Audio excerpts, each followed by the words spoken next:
ఎలా వస్తుంది, వస్తే ఎలా ఉంటుందో మనం కలిసి ఇప్పుడు ధ్యానం చేస్తాం.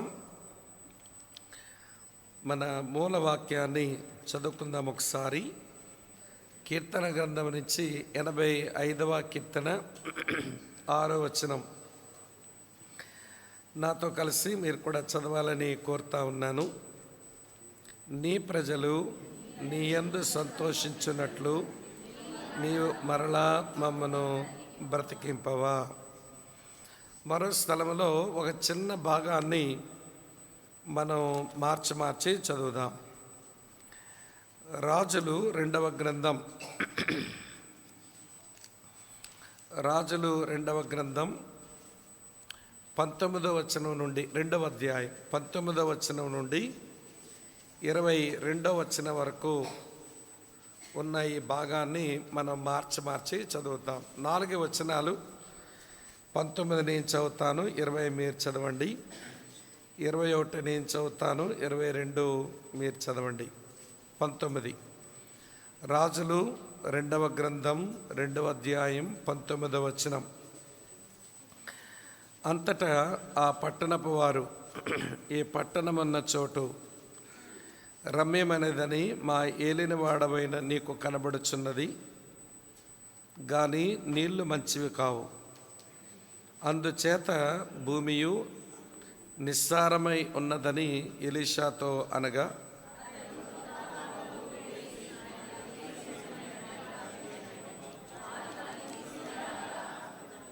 అతడు ఆ నీటి ఊట యొద్దకు పోయి అందులో ఉప్పు వేసి, యెహోవా సెలవిచ్చినదేమనగా, ఈ నీటిని నేను బాగు చేసి ఉన్నాను గనుక ఇక దీని వలన మరణము కలుగకపోవును, భూమియు నిస్సారముగా ఉండదు అనెను.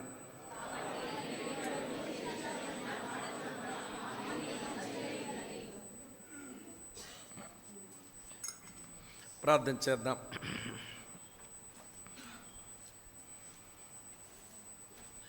మా పరమ తండ్రి, మీకు కృతజ్ఞత స్తోత్రాలు, మీకు వందనాలు. ఈ 2 దినాల ఈ ప్రత్యేకమైన కూడికల్లో ప్రభువా, మీ సన్నిధి మాకు అనుగ్రహించి నీ వాక్యమును మా ముందుకు తీసుకుని వచ్చి మీరు మాతో మాట్లాడుతూ వచ్చిన నీ వందనాలు. నీ దాసుడు, అలాగనే వారి కుమారులు, సంఘములో బాధ్యత గల సహోదరులు సోదరీలు కలిసి ఈ ప్రాంతాల్లో పడుతున్న ఈ ప్రయాసలో మీరిచ్చిన ఈ 2 దినాల సమావేశాల్లో మీరు మాతో మాట్లాడుతూ వచ్చిన నీ ప్రేమకు వందనాలు చెల్లిస్తూ ఉన్నాం. నీ వాక్య వెలుగులో మమ్మల్ని మేము చూచుకుంటూ ఉన్నప్పుడు ప్రభువా, మేము చాలా విషయాలలో మేము మీరు ఆశించిన స్థాయిలో లేమో అని మాకు అర్థమవుతూ వచ్చింది. నలిగిన రెల్లును విరవని దేవుడవు, మకమకలాడుతున్న అవిసనార ఒత్తెను ఆర్పవు. నలిగిన రెల్లు లాంటి మా జీవితాలను కట్టడానికి మీరు చేస్తున్న మీ ప్రయత్నాలన్నీ మాకు అర్థమవుతున్నప్పుడు మా హృదయపూర్వకంగా మిమ్మల్ని స్తుతించి ఆరాధించి పూజిస్తూ ఉన్నాం. ప్రేమించి అనేక మంది నీ పిల్లలు ఈ చోటికి రాగలిగారు. మీకు కృతజ్ఞతలు నాయన. మాతో మీరు మాట్లాడము, నీ వాక్యం వెల్లడొకటి తోడని వెలుగు కలుగును అని మీరు చెప్పారు. ప్రభువా, మాకు వెలుగు కలుగునట్లు మీ కృపాకార్యం మా ఎడల జరిగించండి. మా బలహీనతల్లో నీ బలం పరిపూర్ణం చేయండి. మమ్మల్ని ఎవరిని మీరు దాటిపోక మమ్మల్ని దర్శించండి. మేలుతో మమ్మల్ని మీరు కలుసుకుందరని, మిట్టకు నీకు మహిమ, మాకు క్షేమం అనుగ్రహించమని క్రీస్తు నామమందే స్తోత్రాలు చెల్లించి అడిగి వేడి ప్రార్థిస్తున్నాము తండ్రి, ఆమేన్.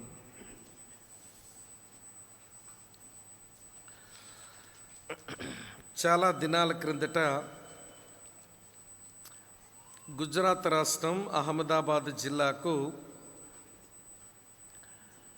కలెక్టర్గా పనిచేస్తున్న ఒక ఐఏఎస్ అధికారి ఒక ఆర్టికల్ రాశాడు. ఆ ఆర్టికల్లో ఉన్నదేంటి అనంటే, భారతదేశానికి కమ్ముకుని వస్తున్న ప్రమాదాలు, భారతదేశం మీద కమ్ముకుని వస్తున్న ప్రమాదాలు, అందులో ప్రధానంగా అవినీతి ఎలాగ ఈ దేశాన్ని కమ్మేస్తుందో, అటు పాలకులు కానీ ఇటు ప్రజలు కానీ దాని విషయమైన సరైన గ్రహింపు లేక అవినీతికి ఆద్యం పోస్తూ దాన్ని బాగా పెంచుతున్నారో, దానివలన మన భావితరాలు ఎంతో ఇబ్బందుల పాలు కావలసి వస్తుంది అని వ్రాశారు. ఆ ఆర్టికల్ ఆ రోజుల్లో అంటే 2002వ సంవత్సరం, ఇప్పటి మన ప్రధానమంత్రి ఆ రాష్ట్రానికి ముఖ్యమంత్రిగా ఉన్న రోజులవి. ఆ ఆర్టికల్ కొంచెం పబ్లిష్ అయ్యింది, కానీ దాన్ని త్వరగానే తొలగించారు. అయితే ఆర్టికల్ని GLS వారు, గాస్పల్ లిటరేచర్ సర్వీస్ వాళ్ళు తీసుకుని ఇది క్రైస్తవులు కూడా తెలుసుకోవాలని హార్వెస్ట్ అనేటువంటి పత్రికలో దాన్ని పబ్లిష్ చేశారు.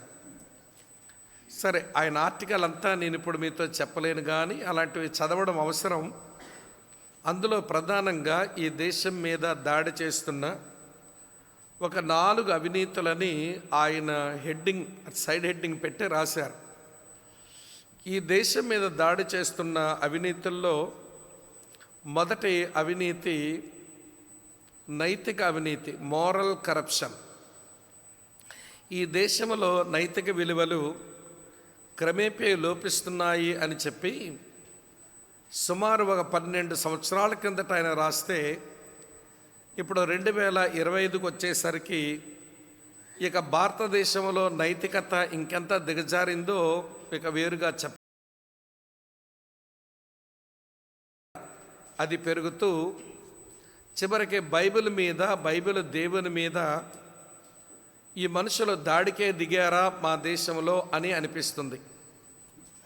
హోషేయ గ్రంథం 4:1 దేవుడు అంటాడు, ఏ దేశంలోనైతే దయ, కనికరము, సత్యము కనబడదో, దేవుని గూర్చిన జ్ఞానం ఉండదో, నేను ఆ దేశ నివాసులతో వ్యాజ్యమాడుతాను అన్నాడు. దేవుని గూర్చిన జ్ఞానము లేకుండా దేవుని మీదకు, దేవుని వాక్యం మీదకు ఎదురుదాడికి ఏ దేశం, ఏ ప్రజలు దిగినా వారు దేవునితోనే యుద్ధమాడుతున్నట్టు లెక్క.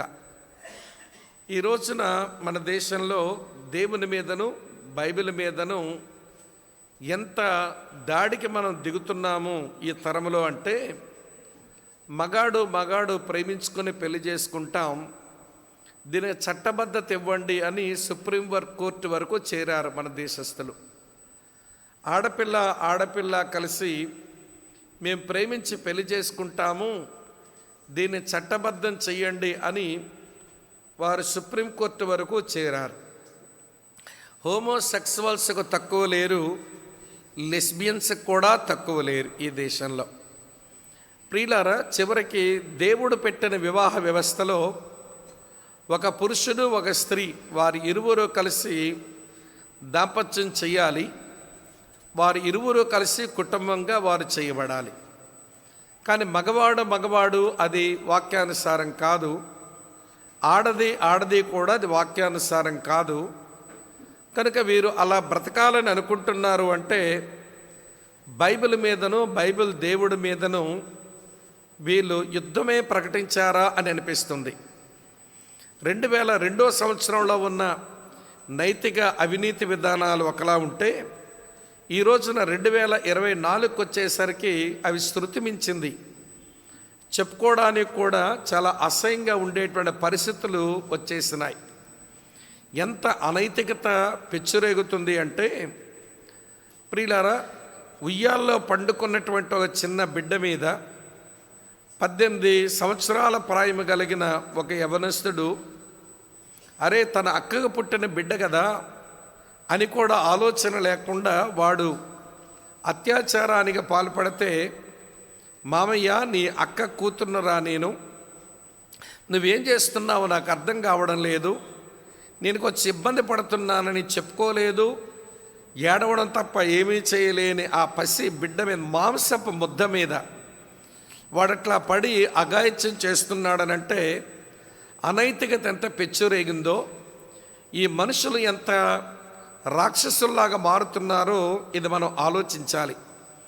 విచారం ఇటు ప్రజలు కానీ అటు పాలకులు కానీ అలాగనే పరిపాలనను మనుషులకు అందించేటువంటి అధికారులు కానీ సాగుతుంది కదా, సాగని అనుకునే తత్వమే కానీ మరి దీని గురించి మనం ఆలోచించాలి.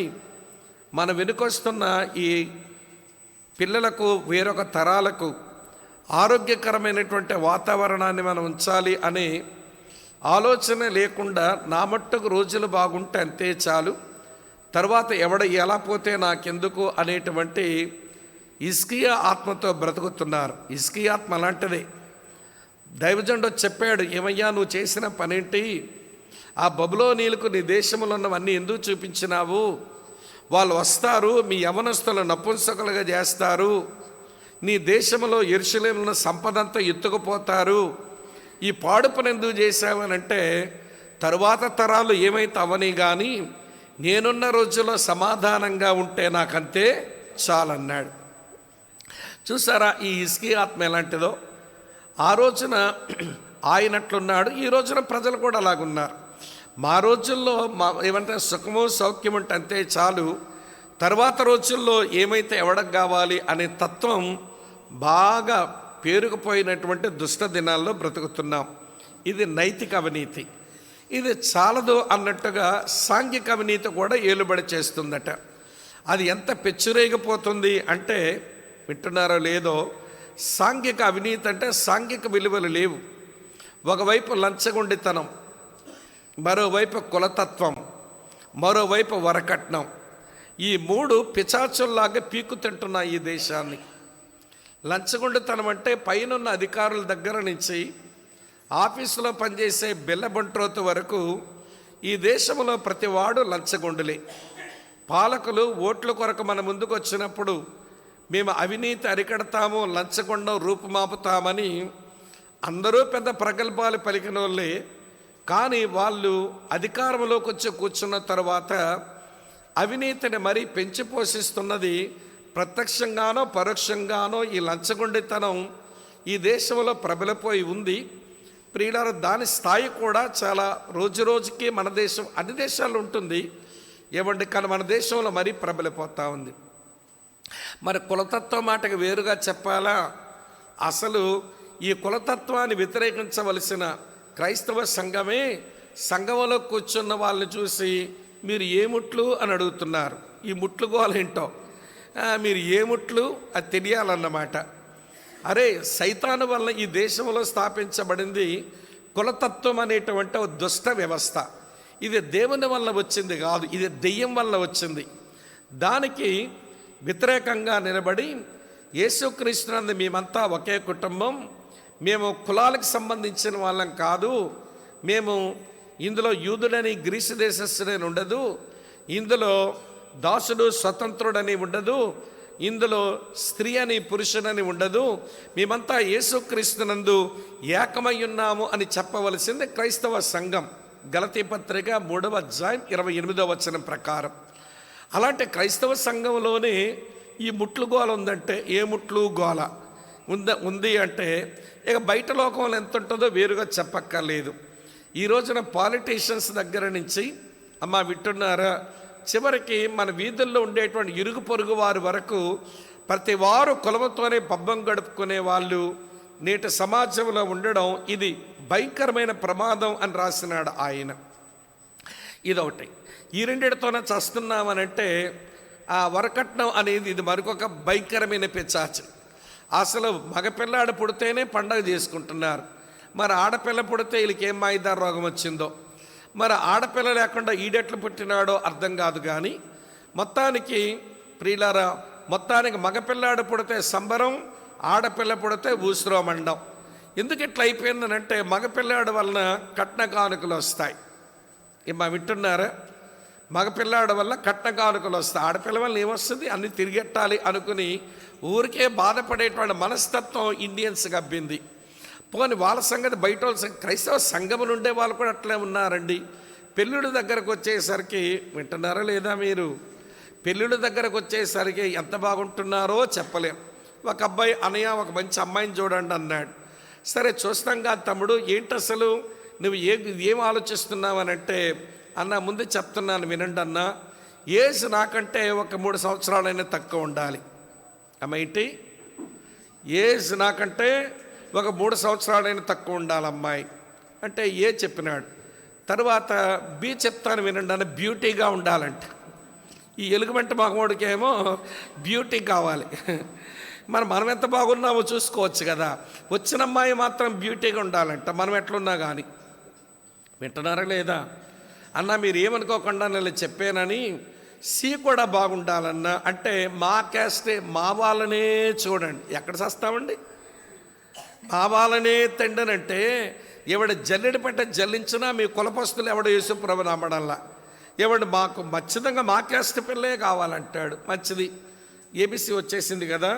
తర్వాత డి అంటే డౌరీ కూడా బాగా ఇవ్వాలన్నో, ఎందుకంటే పెళ్లి ఖర్చులు నేను ఉంచలేదు, మా అమ్మ నాన్న మీద ఆధారపడలేదు. నేను పెద్ద పౌరుషం ఉన్న క్రైస్తవుడిని, నా పెళ్లి ఖర్చులకి నేను మా అమ్మ నాన్న మీద ఆధారపడ్డాను. కానీ అమ్మాయి తల్లిదండ్రులు మాత్రం డౌరీ రూపాయలు ఇచ్చేయాలంట. ఎక్కువే వద్దన్న, పెళ్లి ఖర్చులకు 5 ఇవ్వనండి. 5 అంటే ఏంటో అర్థమైందా, 5 లక్షలు ఇవ్వనండి. వింటున్నారమ్మా, డి అయిపోయింది కదండి. ఎడ్యుకేషన్ క్వాలిఫికేషన్ బాగుండాలన్నా ఈ కూడా బాగుండాలి. నేను పోస్ట్ గ్రాడ్యుయేషన్ చేశానన్నా, కాబట్టి అమ్మాయి కూడా ఏదో ఒక దాంట్లో పీజీ అయిపోతే చాలన్నా, ఎందుకంటే ఈక్వల్ ప్లాట్ఫామ్ అయితే అండర్స్టాండింగ్ బాగుంటుందన్నా. ఏమి నంగనాచి మాటలో ఈక్వల్ ప్లాట్ఫామ్ ఉండాలన్నా పోస్ట్ గ్రాడ్యుయేషన్ అమ్మాయి అయ్యి ఉండాలి. దాని తర్వాత ఏంటనంటే కొంచెం వెనకాల ఫైనాన్స్ కూడా ఉండాలన్న వాళ్ళకి, లేకపోతే అవసరానికి ఎవరి మీద ఆధారపడతామే, ఎఫ్ కూడా బాగుండాలి అన్న. చివరిగా చెప్తున్నానన్నా, గాడ్స్ విల్ అయి ఉండాలన్నా. అమ్మ జీకి ముందు ఎన్ని నడిచాయి అమ్మ, అర్థమవుతున్నదా? జీకి ముందు బోర్డు నడిచాయి, ఏ నుంచి ఎఫ్ వరకు నడిచింది, చివరినేమో గాడ్స్ విల్ అంట. మళ్ళీ నా మ్యారేజ్ ఒక మెసేజ్లా ఉండాలనుకుంటున్నారు మన తమ్ముళ్ళు. నీ మ్యారేజ్ ఒక మెసేజ్లా ఎట్లుంటుంది బాబు, నువ్వు ఎట్లుంటే? అమ్మ వింటున్నా, నేను అప్పుడప్పుడు ఒక మాట అంటాను, చెప్పమంటారా? ఆ టీవీ నైనోడు ఒక మాట అంటాడు, కట్నం అడిగిన వాడు, మీకు తెలిసినట్టుందే, టీవీలు చూస్తుంటారు కదా, కట్నం అడిగిన వాడు గాడిద, మరి ఇచ్చినోడు ఎవడు, అడ్డగాడిదేమో. కట్నం అడిగిన వాడు గాడిద, ఇచ్చినోడేమో అడ్డగాడిద. మధ్యలో మా బోటోలు ఉంటారు కదా బ్రదర్, వాళ్ళు 3 ఇస్తారట, కొద్దిగా అడ్జస్ట్ అయిపోండి. మరి 350 దగ్గర వాదన ఎందుకు అని చెప్పి వాళ్ళతో మాట్లాడి వీళ్ళతో మాట్లాడి వాళ్ళతో మాట్లాడి వీళ్ళతో మాట్లాడి బయటికి వెళ్ళి లోపలికి వచ్చి ఒప్పిస్తుంటారే మా బోట అయ్యగారులు. ఏమండి ఇప్పించే వాళ్ళన్నమాట. మరి అడిగినోడు గాడిదైతే, ఇచ్చినోడు అడ్డగాడిదైతే, మరి ఇప్పించినోడు కంచరగాడిదేమో.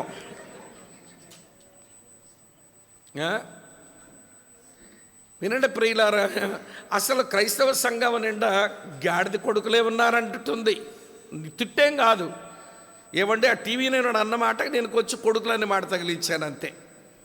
ప్రియులారా, ఇలాంటివన్నీ మన కళ్ళ ముందు కనబడుతున్న దేవుని కొరకు బ్రతికే క్రైస్తవ సంఘమే ఈ సాంఘిక దురాచారాలకు వ్యతిరేకంగా నిలబడాలి. మనమే కాంప్రమైజ్ అయిపోతుంటే ఇక సాంఘిక అవినీతి పెరిగిపోయింది. అట్లనే సాంఘిక అవినీతి పెచ్చురైపోయి కనబడుతుంది ఇప్పుడు సమాజంలో. ఈ రెండు అవినీతులే చాలా అనుకుంటే రాజకీయ అవినీతి ఏలుబడి చేస్తుంది, పొలిటికల్ కరప్షన్. ఏ రాజకీయ నాయకుడికి మీరు కావాలంటే అడగండి పెద్దవాళ్ళని, మీరు రాజకీయ పార్టీలో చేరడానికి పార్టీ సిద్ధాంతాలు ఏమి నచ్చి మీరు వచ్చారు, అసలు మీరు ఏ పార్టీలో చేరారో ఆ పార్టీ సిద్ధాంతాలు మీకేమైనా తెలుసు అని అడగండి. ఒక్క పాలిటీషియన్ ఏ పార్టీలో చేరినాడో పార్టీ సిద్ధాంతాలు ఎరగకనే లోపలికి వచ్చాడు. ఎందుకు వచ్చినామంటే ముందు పదవి కావాలి నాకంతే. దాని కొరకు ఎన్ని కోట్లు ఖర్చు పెట్టానండి, ఇప్పుడు పదవిలోకి వచ్చాక ఈ పార్టీలు ఉంటే ఎన్ని కోట్లు గడించుకోవచ్చు అన్నట్టుగా వెతుకుతున్నారు. చివరికి వింటున్నారా, నా మీద సిబిఐ కేసులు ఉండకూడదు, ఈడీ కేసులు ఉండకూడదు, నేను ఒక చక్కని కడిగిన ముత్యంలాగా ఉండాలంటే వారు పార్టీలో పోదామని పోతున్నారు ఈ రోజున. ఆ పార్టీలో రాకముందు అందరూ నేరస్తులే, ఆ పార్టీలోకి వెళ్తే అందరూ తెల్లటి బట్టలాగా పోతున్నారు. ఎందుకంటే పార్టీ వాషింగ్ పౌడర్ ఆ పార్టీ వాషింగ్ పౌడర్ నిర్మలా పనిచేస్తుంది.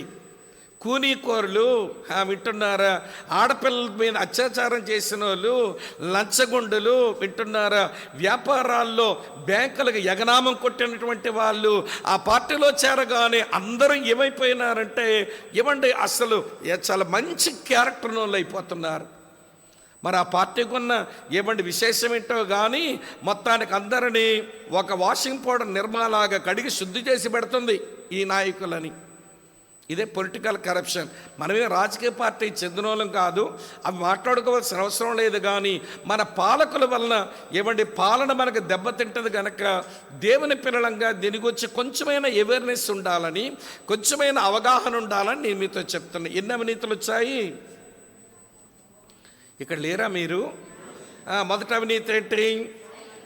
Moral corruption. రెండో అవినీతి ఏంటి? Social corruption. మూడో అవినీతి ఏంటి? Political corruption. ఈ మూడింటితోనే చస్తున్నాం ఈ దేశస్తులం. నాలుగో అవినీతి ఏంటంటే స్పిరిచువల్ కరప్షన్, ఆధ్యాత్మిక అవినీతి. ఆధ్యాత్మిక గురువులు వీళ్ళు చేయవలసిన పని ఏంటంటే ఈ మనుషుల్ని సృష్టికర్తను ప్రేమించేలా చేయాలి, ఈ మనుషుల్ని సాటి మనుషుల్ని ప్రేమించేలా చేయాలి, వారి ప్రవర్తన మార్చాలి, వారి సొసైటీకి ప్రయోజకులుగా చేయవలసిన ఆధ్యాత్మిక గురువులు ఈ మనుషుల్ని ఆ ప్రక్రియను నడిపించడం లేదు. ఒరే ఆడు మన మతం కాకపోతే కొట్టరా, ఒరే ఈడు మన మతం కాకపోతే తిట్టరా, వాడు ఇంకా మన మతానికి వేరుగా ఉన్నట్టు మీకు అనిపిస్తే చంపేయండిరా, భారతదేశం నా మాతృభూమి, భారతీయులందరూ నా సహోదరులని ఊరికే ప్రతిజ్ఞలు చెప్తారు. కానీ ఇవన్నీ పచ్చి అబద్ధాలండి ప్రతిజ్ఞలు చెప్పేటోళ్ళు. నేనేం నిందించడం లేదు. నువ్వు చేసిన ప్రతిజ్ఞ ఏంటి? నీతోటి భారతీయుడిని పెంచుతున్న విధానం ఏంటి? అతను దేవుని గురించిన అవగాహనలో అతను మతాన్ని చేపట్టినాడు, ఆ మతంలో కొనసాగనివ్వండి, ఆ విశ్వాసంలో పోనివ్వండి. అంతేగాని ఆడు నా మతం కాదు కాబట్టి కొడతాను, తిడతాను, చివరికి నేను చంపేస్తాను అనుకుంటే ఇది ఆధ్యాత్మిక అవినీతి కాదు. 2002వ సంవత్సరమే గుజరాత్ రాష్ట్రంలో వింటున్నారా, అహ్మదాబాద్ జిల్లాలో నరోడా పాటి అనే గ్రామంలో ఒక చిన్న పిల్లాడు, 14 సంవత్సరాల పిల్లగాడు ఏడుస్తున్నాడు.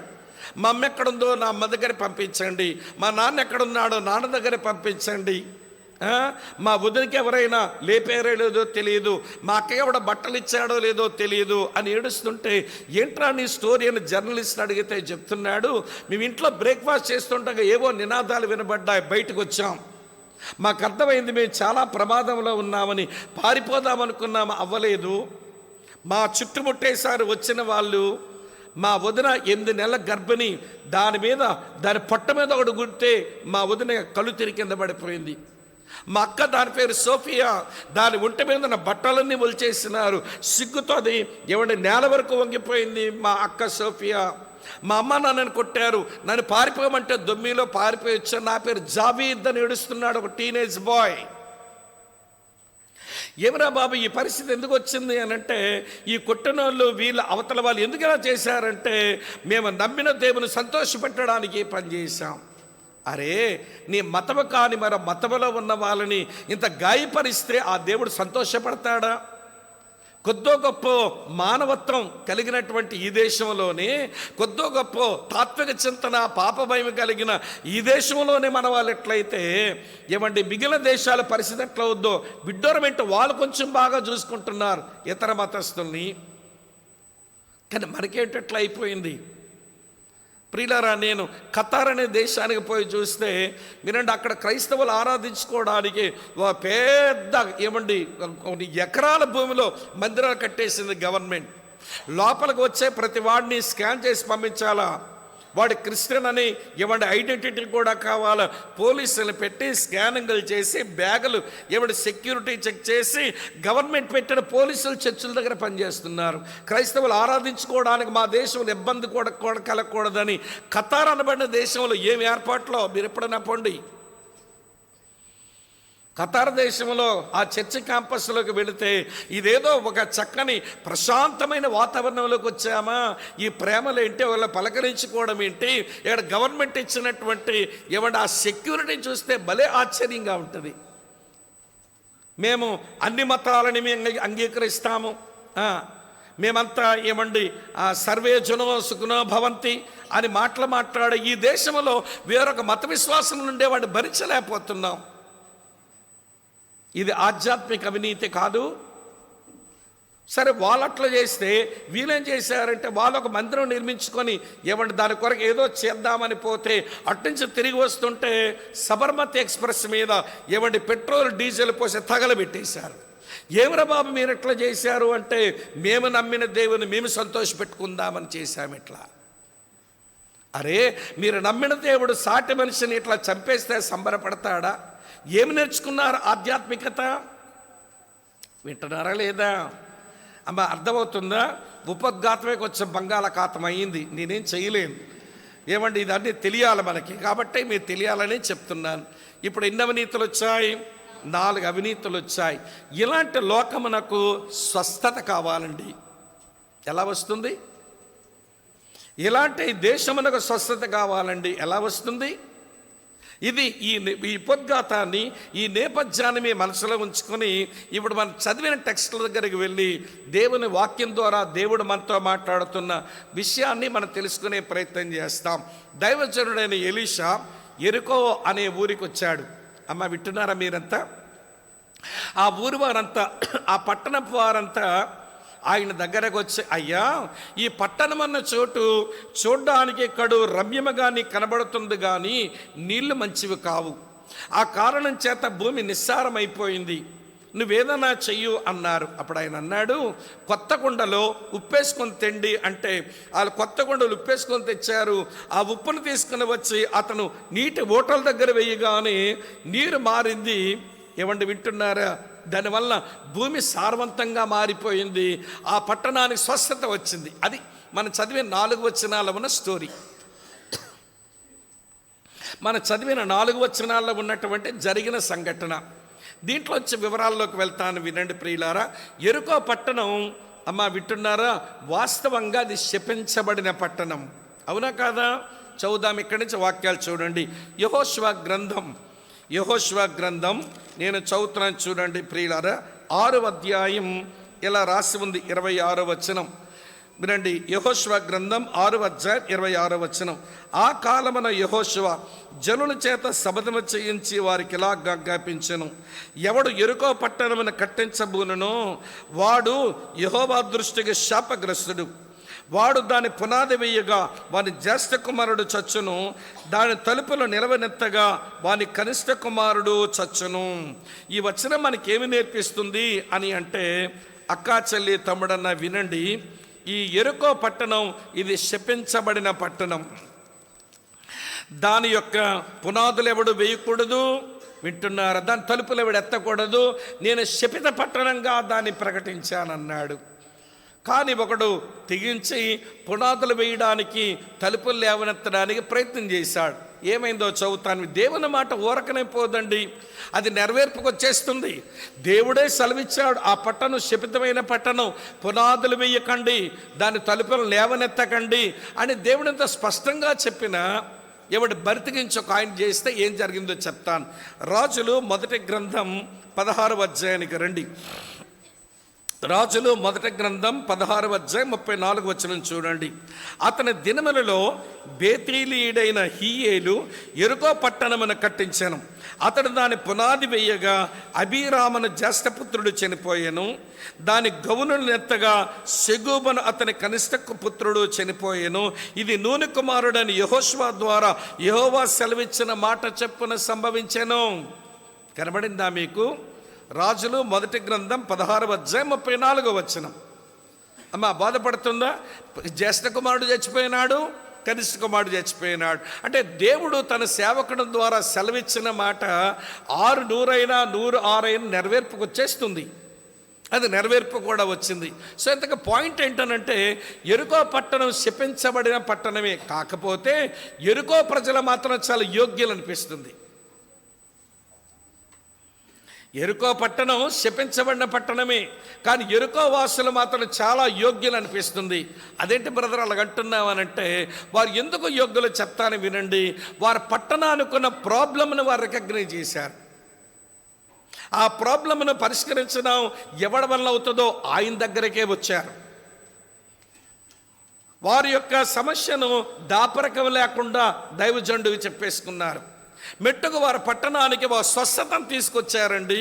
పట్టణం శపించబడిన పట్టణమే కానీ పట్టణస్థులు ఎంత యోగ్యులంటే, ప్రాబ్లంను ఐడెంటిఫై చేయడం ఒక విషయం, ఎవరు పరిష్కరిస్తారో ఆయన దగ్గర రావడం మరో విషయం. వచ్చిన తర్వాత మోమాటం దాపరకం లేకుండా ప్రాబ్లం అంతా వారు ఏమంటే ప్రియులారు డిస్క్లోజ్ చేయడం, ఆయన ముందు చెప్పడం, పరిష్కారం తెచ్చుకొని వారి పట్టణాన్ని బాగుపరుచుకున్నారంటే వారి పట్టణస్థులు చాలా యోగ్యులు. పట్టణం శపించబడిందే కానీ పట్టణస్థులు మాత్రం యోగ్యులు. ఇప్పుడు ఈ మాట చెబుతాను, అయ్యా భారతదేశం చూడడానికి కడు రమ్యమైన దేశమే. భారతదేశం చూడడానికి కడు రమ్యమైన దేశమే. మాకు పర్వతాలున్నాయి, మాకు సముద్రాలున్నాయి, మాకు అరణ్యాలు ఉన్నాయి, మాకు నదులు ఉన్నాయి, ఎడారులున్నాయి, మాకు గనులు కూడా ఉన్నాయి. ఏమి తక్కువైంది ఈ దేశానికి? భారతదేశం ఒక మాటలో చెప్పాలంటే ఇది చాలా కడు రమ్యమైన దేశమే. యెరికో పట్టణం చూడడానికి కడు రమ్యమైన దేశమే, నీళ్లు బాగులేవు. భారతదేశం కడు రమ్యమైన దేశమే, మనుషులు బాగులేరు. అక్కడ నీరు, ఇక్కడ మనుషులు, అంతే. ఆ రోజున ఆ పట్టణానికి హీలింగ్ కావాలి. అమ్మ వింటున్నారా? ఆ హీలింగ్ రావడమే ఉజ్జీవం. ఏమంటే ఈ రోజున మన దేశానికి ఉజ్జీవం రావాలి. వింటున్నారు ప్రియుల? అదే హీలింగ్. అందుకనే ప్రియ దేవుని లోకమునకు ఉజ్జీవం ఎట్లా వస్తుందండి? ఇప్పుడు చెప్తాను వినండి. యెరికోను ఆయన స్వస్థపరచడానికి ఉపయోగించబడిన ఆ వ్యక్తి ఎలీషాను మనం ఎరుగుదాం. అంటే ఈ రోజున మన ప్రాంతం, మన దేశం, మన చుట్టుపక్కల పర్యావరణం ఇవన్నీ మార్పు చెందాలి, అవి స్వస్థతను అందాలంటే ఎలీషా లాంటి వారు దొరకాలి దేవునికి. మీకు ఆ విషయం చెప్పనా? దేవుడు ఎప్పుడు మనుషుల కొరకు వెతుకుతుంటాడండి. దేవుని అవసరం ఏదైనా ఉంది అంటే వెండి బంగారాలు ఆయనకు కావలసి లేదు, ఆయనకు కావలసింది మనుషులు. గాడ్ నీడ్స్ మెన్, అంతే. దేవునికి మనుషులు కావాలి. తనకు అందుబాటులోకి మనుషులు వస్తే వారిని వాడుకొని తన ఉద్దేశాలు నెరవేర్చుకుంటాడు దేవుడు. అమ్మ వింటున్నారా మీరంతా? ఈ రోజున చాలామంది క్రైస్తవులు నేను దేవునికి అందుబాటులోకి రావాలి, దేవుడు నన్ను వాడుకోవాలి అనే ఆలోచన ఎగరగొట్టుకొని మనం ఎట్లమైనామంటే విన్నాడు, దేవుని వాడుకుందాం అనుకుంటాం. భక్తి ఎందుకురా చేస్తున్నామంటే దేవుని వాడుకోవడానికి. ఈరోజు క్రైస్తవులు మనం ఇలా తగలబడ్డాం. ఎందుకురా నువ్వు దేవుని నమ్మి దేవుని వాడుకుందామని. ఆ కార్యం చేయించుకుంటాను, ఈ కార్యం చేయించుకుంటా. ఒక విషయం చెప్పనా? దేవుని వాడుకోవడానికి భక్తి చేసేవాడు చిల్లర భక్తి, వాడు చిల్లర క్రైస్తవుడు. దేవుని చేత వాడబడ్డాన్ని బతుకుతున్నవాడు మీరంటే వాడు యోగ్యమైన భక్తి చేస్తున్నాడు. ఇక్కడ కూర్చొని మనమే ఆలోచిద్దామండి. దేవుని వాడుకోవడానికి దేవుని నమ్మామా? దేవుని చేత వాడబడ్డానికి దేవుని నమ్మామా? మన అవసరాలు తీర్చుకోవడానికి దేవుని నమ్మామా? దేవుని అవసరం తీర్చడానికి దేవుని నమ్మామా? చిల్లర విశ్వాసులు ఉండడానికి నమ్మామా? లేకపోతే ఆయన ఉద్దేశంలో ఒక శిష్యుడిగా శిష్యురాలుగా బతకడానికి ప్రభువుని నమ్మామా? శిష్యులు లేరు, సాధారణ చిల్లర విశ్వాసులు ఉన్నారు సంఘాల్లో. దేవుణ్ణి వాడేసుకునే వాళ్ళు ఉన్నారు, దేవుని చేత వాడబడే వాళ్ళు లేరు. అమ్మ వింటున్నారా? వాళ్ళ అవసరాలు తీర్చుకునే వాళ్ళు ఉన్నారు, దేవుని అవసరం కొరకు ఆలోచించేవారు లేరు. మీకు అర్థమవుతుంది అనుకుంటాను. దేవుని అవసరం తీర్చడానికి దేవునికి అందుబాటులోనికి వచ్చి దేవుని చేత వాడబడి శిష్యులుగా బ్రతికే వాళ్ళు సంఘాల్లో లేరు. ఎవరున్నారా బాబు సంఘాలంటే దేవుని వాడేసుకొని అవసరాలు తీర్చేసుకొని చిల్లర క్రైస్తవుల్లాగుండి దేవునికి అందుబాటులో లేని మనుషులే ఉన్నారు సంఘాల్లో. ఇది క్రైస్తవ్యం. నేను సూటిగా మిమ్మల్ని అడుగుతున్నాను, నా అవసరం తీరడం కొరకు నేను భక్తి చేయనండి. దేవుని అవసరం ఏదైనా ఉంటే నేను తీర్చడానికి భక్తి చేస్తాను. దేవునికి నేను అందుబాటులో ఉంటాను. నేను శిష్యురాలుగా శిష్యుడిగా బతుకుతాను అని మనస్తత్వమే మనకు పెరగడం లేదు. ఆరంభం లేదు, అవసరాల కొరకే వస్తే వచ్చుంటావు, పర్వాలేదు, నేను దాన్ని తప్పుపడడం లేదు. కానీ ఈరోజు దేవుని వాక్యం చదువుతా, దేవుని యొక్క సన్నిధిలో పెరుగుతున్న మనం, అరే నేను అవసరం కొరకు దేవుని దగ్గరకు వచ్చానేంటి, చిల్లర భక్తి చేస్తున్నాను, దేవుని అవసరం తీరడం కొరకు బ్రతకాలి కదా నేను, దేవునికి అందుబాటులో ఉండాలి కదా దేవుని నేను వాడుకోను, దేవుడు నన్ను వాడుకోవాలి అని ఆ పరిపక్వత కలిగిన మనసు దేవుని పిల్లలమైన మనకే రాకపోతే 66 పుస్తకాల బైబిల్ చేతిలో కలిగి ఉండి ఇక లోకస్తుల్ని మనం ఆడిపోసుకోవడం వల్ల ఏమి న్యాయం ఉంది చెప్పండి? వాళ్ళకేమి ఈ ప్రత్యక్షత లేవు కదా. కాబట్టి నేనేం మిమ్మల్ని తప్పు ఆపడం లేదు, వినండి. నిజమైనటువంటి శిష్యులు తమ అవసరాలు తీర్చుకోవడానికి భక్తి చేయరు, దేవుని అవసరం తీర్చడానికి భక్తి చేస్తారు. నిజమైనటువంటి శిష్యులు దేవుని వాడుకోవడానికి భక్తి చేయరు, దేవుని చేత వాడబడ్డానికి భక్తి చేస్తారు. నిజమైనటువంటి శిష్యులు తమ మహిమ కొరకు వారు బతకరు, ఆయన మహిమపరచడం కొరకు బ్రతుకుతారు. ఈ వ్యత్యాసం మనకు అర్థం కాకపోతే మన భక్తి ఎప్పుడు ప్రియులారా అది అరకొరగానే ఉంటుంది. అరకొర అంటే చాలీ చాలనిదిగానే ఉంటుంది. అరకొర చాలీ చాలని. కాబట్టి మీరేమీ అపార్థం చేసుకోకండి. మన ఆధ్యాత్మిక దృక్పథాలు మారాలి, మన వరల్డ్ మారాలి, మన ఆలోచన విధానాలు మార్చుకుందాం. దేవా నిన్ను నేను వాడుకోను, నీ చేత నేను వాడబడతా, నా అవసరం తీర్చుకోవడానికి భక్తి చేయను, నీ అవసరం ఏది ఉంటే నేను తీరుస్తా. దేవా నేను చిల్లర విశ్వాసంగా ఉండను, నేను శిష్యుడిగా శిష్యురాలుగా బ్రతుకుతా అని స్థాయికి మనం రావాలి. ఆ రోజున దేవుడు వాడుకుంటాడు. ఒక దైవజనుడు ఏమన్నాడనంటే, వినండి, మనుషులు దేవుడు లేకుండా ఏమీ చేసుకోలేరు, అది నిజమే కదా. Man cannot do anything without God, అంతే. రెండో లైన్లో ఏమన్నాడంటే, దేవుడు కూడా మనుషులు లేకుండా ఏమీ చెయ్యడంట. చెయ్యలేడు కాదు, చెయ్యడు. God will not do anything without man. దేవుడు తన కార్యాలు చేయాలంటే దేవునికి మనుషులు కావాలి. ఇప్పుడు దేవుని అవసరం ఏంటంటే వెండి బంగారాలు కాదు, ఆస్తిపాస్తులు కాదు, భవనాలు కాదు. దేవుని అవసరం ఎవరంటే నీవు దేవుని అవసరం, నేను దేవుని అవసరం. ఆ రోజున ఎరుకో స్వస్థత పొందడానికి ఒక వ్యక్తి దేవునికి దొరికాడు. ఆ వ్యక్తితో ఆ ప్రాంతానికి స్వస్థతను దేవుడిచ్చాడు.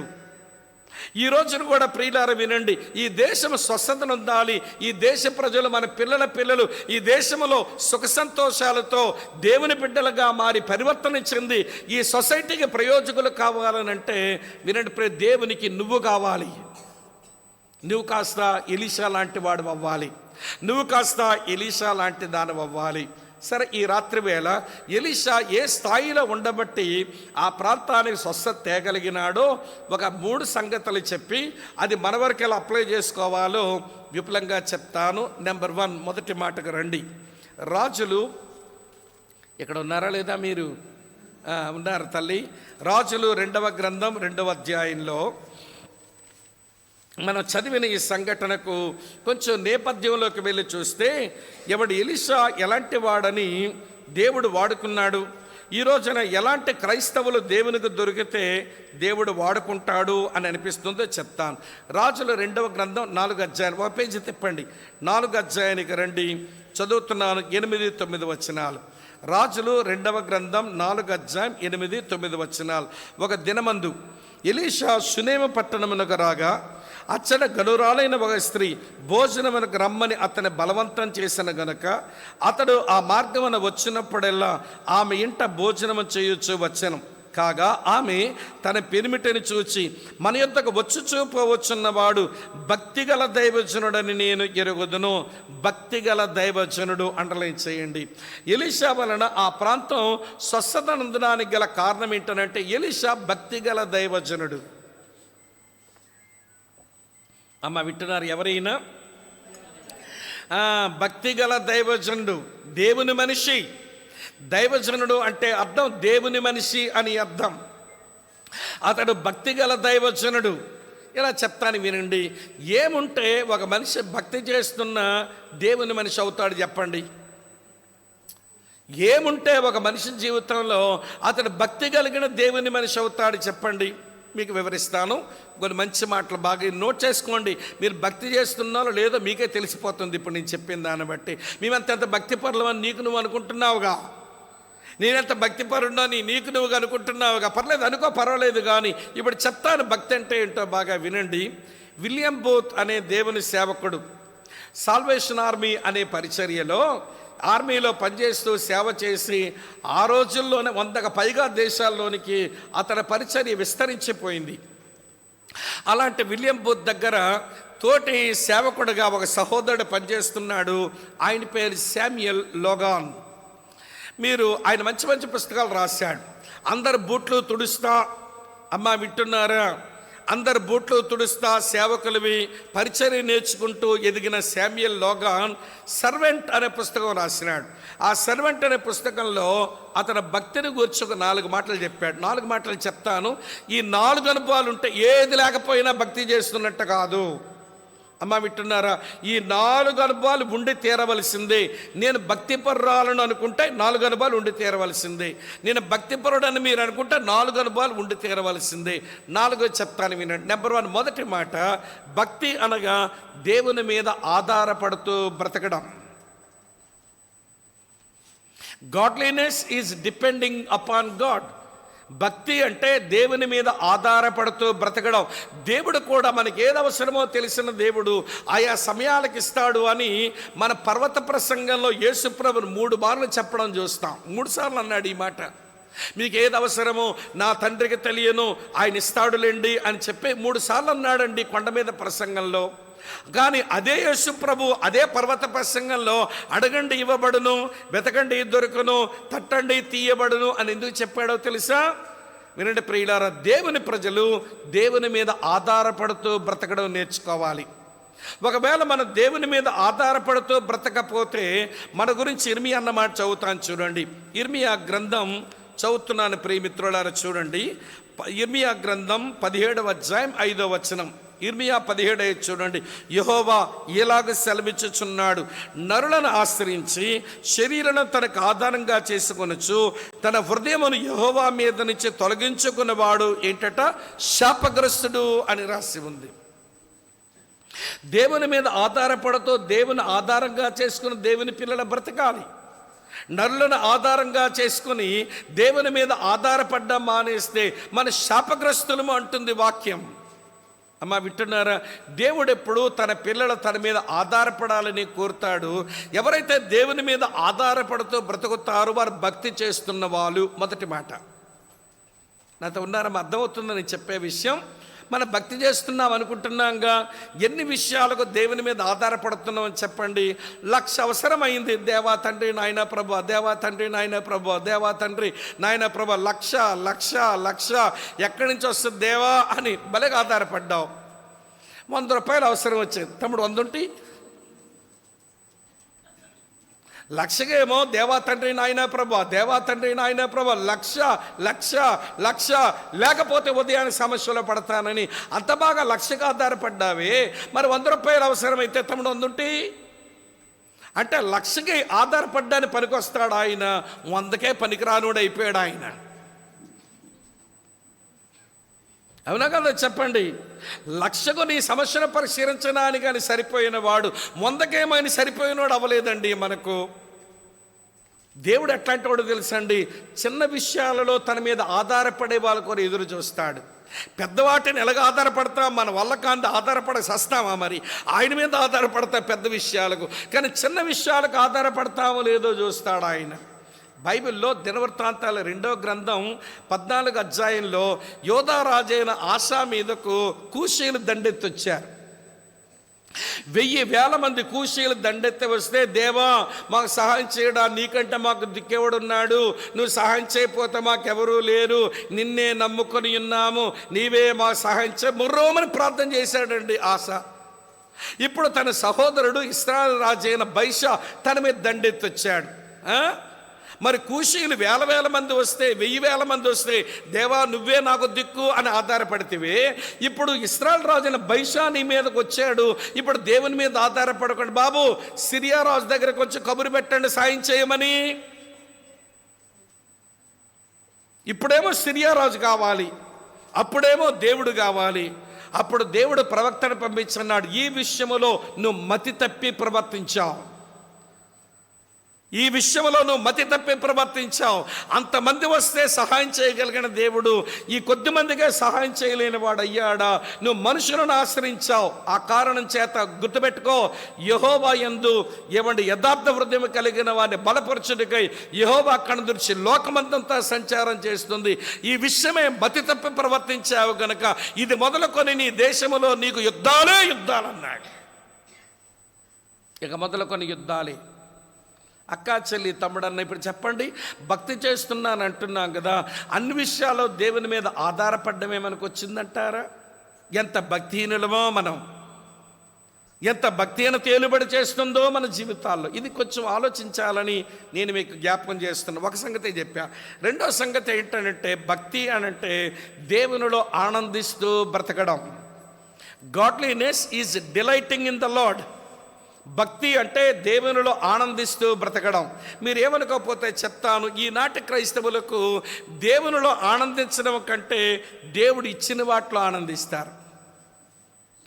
దాతలో ఆనందించడం రాదు, దానములు ఆనందించడం వస్తుంది. వరప్రదాతలు ఆనందించడం, వరములు ఆనందించడం మనకు వచ్చింది. ఏమండి, నా అనుభవం చెప్తాను వినండి. పెళ్ళై 5 సంవత్సరాలు దాటింది, పిల్లలు పుట్టలేదు. అందరికీ ప్రార్థన చేయమంటే మొత్తానికి ఏమో ప్రార్థన చేశారు. మొత్తానికి ఆ సహోదరికి గర్భం పండింది, హాస్పిటల్లో ఏమో ఆపరేషన్ అయ్యింది, మొత్తానికి ఇంటికి వచ్చేసింది. నేను అప్పటికే ఎక్కడో పరిచయకి ఎట్లనే వచ్చాను. మళ్ళీ ఇంటికి రాగానే ఈమె చెప్తుంది, ఆమె హాస్పిటల్ నుంచి వచ్చింది, పోయి పలకరిద్దాం పదండి అని. అంటే వెళ్దాంలేమ్మా అంటే, అమ్మమ్మో వెళ్ళాలి, చాలా బాధపడిపోతారు సిస్టరు. అందులోకి మిమ్మల్ని హాస్పిటల్కి వెళ్ళి వచ్చాక సేవకుడు పలకరింపుకు రాకపోతే అసలు మీరు ఏమనుకుంటారు, ఏమి సేవకుడు ఏంటో పలకరింపుగా రాలేదు అని మీరు మమ్మల్ని ఏపుకు తింటారుగా మీరే. మాకు ఎన్ని పనులు ఉన్నా మేము ఎట్లా సచ్చినా మొత్తాన్ని మిమ్మల్ని వచ్చి పలకరించాలి, అప్పుడు మీకు కడుపు నిండుద్ది. పోలండి, అది ప్రేమో లేకపోతే మొండితనం ఏదన్నా కానీ మొత్తానికి పోతే ఉయ్యాల్లో పిల్లాడు ఉన్నాడు. అనయ్య రండి వచ్చారా చూడండి అనయ్య, ఈడి జుత్తు మా అమ్మ పోలికి వచ్చిందన్నయ్య, ఉంగరాల జుత్తు అన్నయ్య. మంచిదమ్మా, నిజమే ఉంగరాల జుత్తుంది ఆడికి. అన్న చూశారు ఆడ బొగ్గలు ఎట్లట్లా అంటుంటే సొట్లబోతున్నాయి, ఇది మేనమా పోలికి వచ్చింది అన్నయ్య, మా తమ్ముడు బొగ్గలు ఎలాగే ఉంటాయి అన్నయ్య. మరీ మంచిదమ్మా, సంతోషం. అన్నయ్య చూసారా ఆడికి సూది ముక్కు వచ్చింది అన్నయ్య, నాలాంటి ముక్కే వచ్చింది అన్నయ్య, చాలా సంతోషం అమ్మా, మంచిది. అన్నయ్య చూసారా వాడు కాళ్ళు చేతులు గోర్లు మా డాడీకి ఇలాగే ఉంటానయ్యా, కానీ గోళ్ళన్నీ మా డాడీ పోలికి వచ్చాయి. ఆవిడ వర్ణించుకుంటూ పోతే 2 ప్రశ్నలు వచ్చినాయి నాకు. అందులో మొదటి ప్రశ్న ఏంటనంటే, ఈ పిల్లగాడికి అంతా ఈవిడ తరపులు పోలికలు వచ్చాయి, భర్త తరపులు ఒకటి రాలే ఈడికి.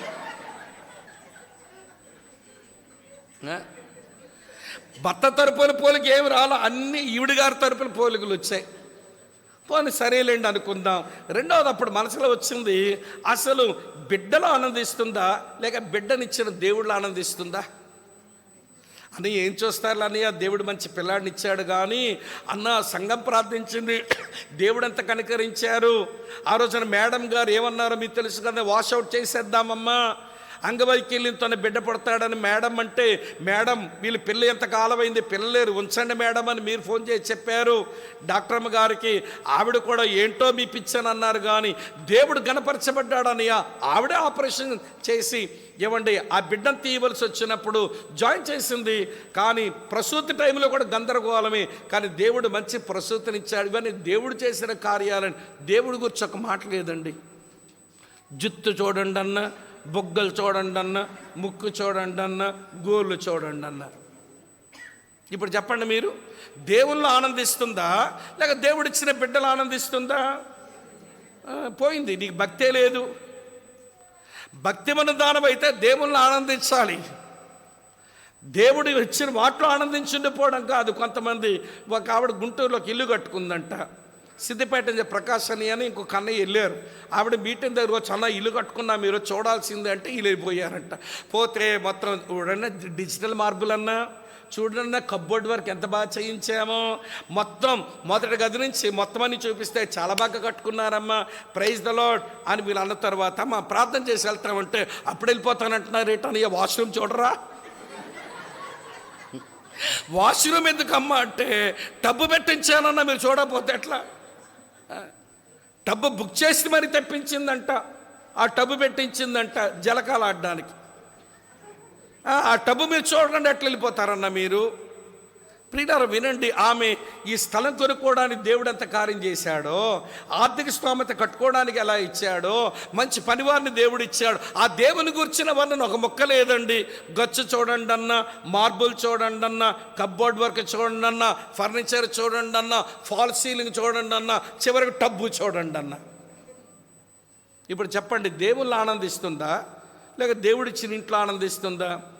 మీరు నవ్వుతున్నారు కానీ మీరు అలాంటి వాళ్ళే.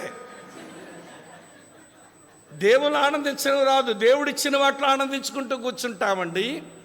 దేవుడిచ్చిన వాటన్నిటి గురించి వర్ణిస్తాం కానీ అన్ని ఇచ్చిన దేవుని గురించిన వర్ణన మాటలు మన నోట్లోంచి లేకపోతే మనం చేస్తున్న భక్తి ఏంటో చెప్పండి, నాకు తెలియగలుగుతాను. నెంబర్ 2 2 చెప్పాను. ఎన్ని వచ్చినాయి ఇప్పుడు? దేవునిలో ఆనందిస్తూ బ్రతకడం, అంతకంటే ముందు దేవుని మీద ఆధారపడి బ్రతకడం, అది భక్తి. ఇవన్నీ వదిలేసి మేము భక్తి చేసామండి, బైబిల్ పట్టుకెళ్తాం, బైబిల్ చదువుతాం, పాటలు పాడతాం, మేము మందిరంలో కూర్చుంటాం, కానుక పెడతాం, కార్యక్రమాలు ఉంటాం, మేము భక్తి చేస్తున్నామంటే అది భక్తి అనడం లేదు. బైబిల్ అది ఆచారం, అది అవసరమే. ఈ ఆచార క్రమం నేర్చుకోవడం అవసరమే. కానీ భక్తి ఏంటనంటే దేవుని మీద ఆధారపడుతూ దేవునిలో ఆనందిస్తూ బ్రతకాలి. 3 చెప్తాను వినండి.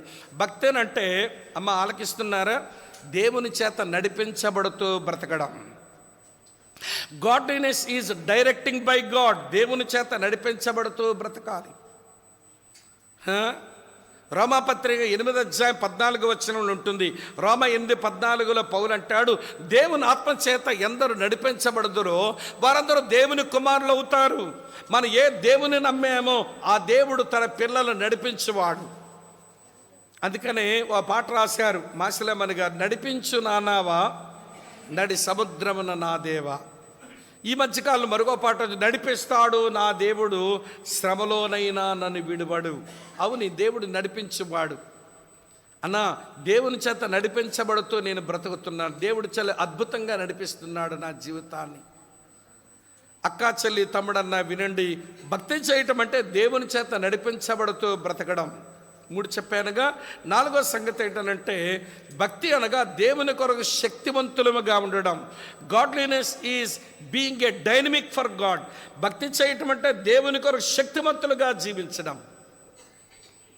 ఎలీషా జీవితంలో ఈ 4 ఉన్నాయండి. దేవుని కొరకు ఒక డైనమిక్, ఒక శక్తివంతమైన వ్యక్తిగా ఆయన పనిచేసిన వానిగా అతని జీవితంలో మనం చూస్తాం.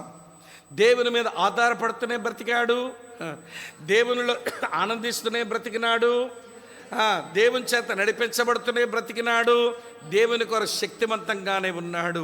ఇప్పుడు షునేమీరాలు ఈ గనురాలు అంటుంది, ఏమండి మన ఇంటికి వచ్చుచూ పోవచ్చున్నవాడు భక్తిగల దైవజనుడండి.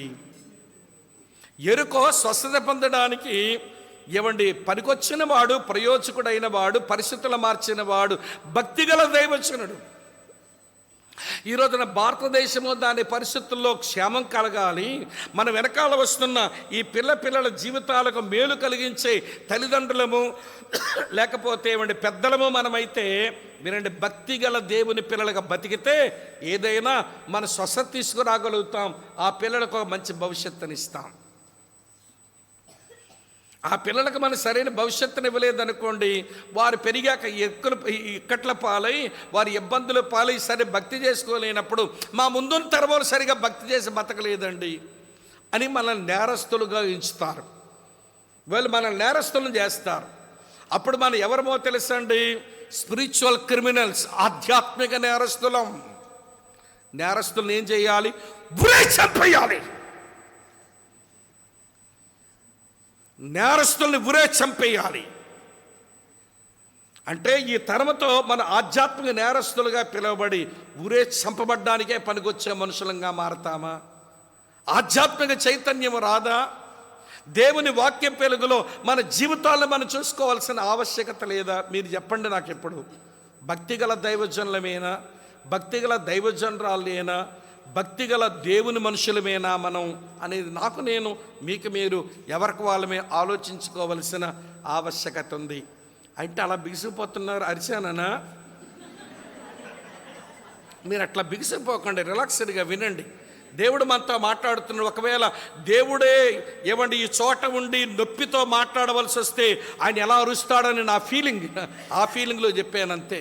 మీ మీద నాకేం కోపం? అమ్మ అర్థమవుతుందా? ఒకవేళ దేవుడే ఒక తరం వెనకాల వచ్చిన తరాన్ని పట్టించుకోకుండా సుఖము సౌఖ్యంతో బతికి వెనకాల వచ్చిన కమింగ్ జనరేషన్ గురించి ఆలోచించకుండా భక్తి చేస్తున్న మన ఓటోలు చూస్తే దేవుడు ఎంత నొప్పి పడతాడో అనేది ఊహించి ఎలా దేవుడు అరుస్తాడో అనిపించి నేను కొంచెం అరిశానంతే.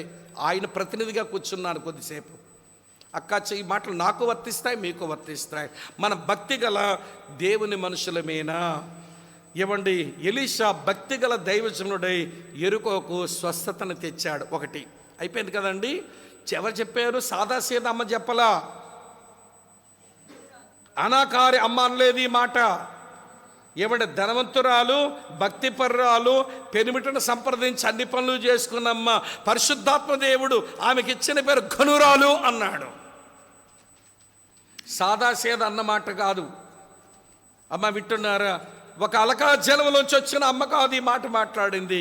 ఆమె ఎంత గమనించకపోతే అంటుంది, ఏమండి పెనిమిడితో అంటే మన ఇంటికి వచ్చి పోవచ్చున్నవాడు భక్తి గల దైవజనుడు. ఇప్పుడు మిమ్మల్ని ఒక మాట, నన్ను నేను ఒక మాట వేసుకోవాలి. మనం ఉన్న చోట భక్తి గల దేవుని మనుషులమే అనిపించుకుంటున్నామా? భక్తి గల దేవుని మనుషులమే మనం అనిపించుకుంటున్నామా? ఇది నిజంగా మనం ఆలోచించవలసిన మొదటి మాట. ఇది మీరు ప్రశ్నించుకోకపోతే నేను ఇంతసేపు చెప్పినంత వృధా అండి. నేను ఉన్న చోట అమ్మ వింటున్నారా, నా ఫ్యామిలీలో, నా జాబ్ ప్లేస్లో, నా చర్చిలో, నా సొసైటీలో నన్ను చూస్తున్న మనుషులు భక్తిగల దేవుని మనిషిని అనుకుంటున్నారా అనే ప్రశ్న మనం వేసుకోకపోతే ప్రియులారా ఈ ప్రసంగం మనం వినడమే అనవసరం అనుకుంటాను. నెంబర్ 2 రెండో చెప్తాను రండి. రాజులు 2వ గ్రంథం 3వ అధ్యాయానికి రండి. రాజులు 2వ గ్రంథం 3వ అధ్యాయం.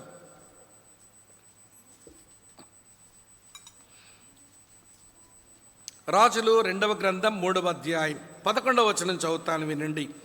యెహోషాపాతు అతని ద్వారా మనము యెహోవా యొద్ద విచారణ చేయుటకు యెహోవా ప్రవక్తల్లో ఒకడైనను ఇచ్చట లేడా అని అడిగాను. అంతటా ఇశ్రాయేలు రాజు సేవకుల్లో ఒకడు ఏలియా చేతుల మీద నీళ్లు పోయిచు వచ్చిన షాపాతు కుమారుని ఎలీషా ఇక్కడ ఉన్నాడు అని చెప్పాడు. అక్కడ ఏలియా అనే మాట మీద నెత్తి మీద నెంబర్ ఉంది. కిందని మనం చూస్తే ప్రియులారా, ఎవడు ఉపచారము చేస్తూ చేతుల మీద నీళ్లు పోసిన షాపాతు కుమారుడైన ఎలీషా ఇక్కడ ఉన్నాడు. ఈ వచనం మనకేమి నేర్పిస్తున్నది అంటే ఎలీషా భక్తిగల దైవజనుడు మాత్రమే కాదు, పరిచారకుడైన ఒక సేవకుడు. ఎవరమ్మా ఆయన? పరిచారకుడైన సేవకుడు. ఇది కొంచెం బాగా వినాలి. ఈ రోజున దేవుని ఉద్దేశాలు, దేవుని సంకల్పాలు నెరవేర్చేందుకు పరిచారకులైన సేవకులు కావాలి. పరిచారకురాలైన సేవక మనస్తత్వం ఉండే అక్కలు కావాలి. ఎలీషా దేశమును స్వస్థపరచడానికి, ప్రాంతాన్ని స్వస్థపరచడానికి అతను పరిచారకుడైన సేవకుడు. ఇలా మీతో చెప్తాను వినండి. ఈ రోజున మన దేశంలో, మన సంఘాలలో మన పరిస్థితులు చూసినప్పుడు పరిచారకుడు అంటే మనసు కంటే పరిపాలించే మనసు ఎక్కువ మనకు. పరిచారకుని మనసు కంటే పరిపాలకుని మనసు ఎక్కువ మనకు. సేవకుల్లోని ఇదే దౌర్భాగ్యం, సాధారణ విశ్వాసంలో కూడా ఇదే దౌర్భాగ్యం. మేము పరిచారకులం అనుకోవడం రావట్లా. కానీ మనం నమ్మిన ప్రభు ఏమనుకుంటున్నాడో అది చెప్తాను. అది చెప్పే ముందు నేపథ్యం చెప్తాను వినండి. యేసు ప్రభు వారు ఒక సీరియస్ మెసేజ్ మాట్లాడుతున్నారు. నేను యెరూషలేం వెళ్తాను, వాళ్ళు నన్ను పట్టుకొని కొడతారు, చంపేస్తారు, చివరికి నేను చనిపోయి 3వ దినం తిరిగి లేస్తాను అని తన యొక్క మరణ పునరుత్థానాల గురించి ప్రభు ఒక సీరియస్ టాపిక్ ఇదివరకు ఇంత మాట్లాడలేదు ఆయన. ఇంతవరకు ఇలాంటి విషయం తన శిష్యులతో మాట్లాడలేదు. అలా మాట్లాడుతుంటే బురిబురి ఇదేంటి ప్రభు ఎలా మాట్లాడుతున్నాడు, ప్రభు మాకు అర్థం కావడం లేదు, నువ్వు చచ్చిపోవడం ఏంటో, నువ్వు 3వ దినం తిరగలేవడం ఏమిటో మాకు అర్థం కావడం లేదని నిలబడి అడిగి పరిష్కారం తెలుసుకోవలసిన శిష్యుల్లో ఒక 2 శిష్యులు వాళ్ళ ఇంటికి పోయారు. అమ్మ వింటున్నారా? ఇంటికి వెళ్ళి వాళ్ళ అమ్మని వెంట పెట్టుకొచ్చారు. వాళ్ళ అమ్మగారు ప్రభు దగ్గర రాగానే ప్రభు అన్నారు, అమ్మ ఏమి కావాలని నువ్వు వచ్చావు అని అడిగాడు. అడిగితే ఆమె అంటుంది, ప్రభువా నా 2 కుమారుల్లో ఒకడు నీ కుడి పక్కన మరొకడు ఎడం పక్కన ఉండనివ్వు, నాకు అంతే చాలు. అంటే 2 వెళ్ళి అమ్మని ఎందుకు తెచ్చారు? మమ్మీ యేసుప్రభు మాటలేదు విడ్డూరంగా ఉన్నా ఏదో చచ్చిపోతాను, సిలువేస్తారు, సమాధి చేస్తారు, 3 రోజులు లేస్తానంటున్నాడు, ఆయన రాజ్యం వచ్చేసినట్టుంది, కాబట్టి ఆయన రాజ్యం వస్తే ఆయన ఎలాగా ఆయనే రాజు అవుతాడు కదా. బ్రదర్ అన్నేమో హోమ్ మినిస్టర్ పదవి అడుగు కొంచెం వచ్చి, నాకేమో కొద్దిగా ట్రెజరర్, ఎవడు ఫైనాన్స్ మినిస్టర్, ఈ 2 పోస్టులు మనకి వస్తే చాలు.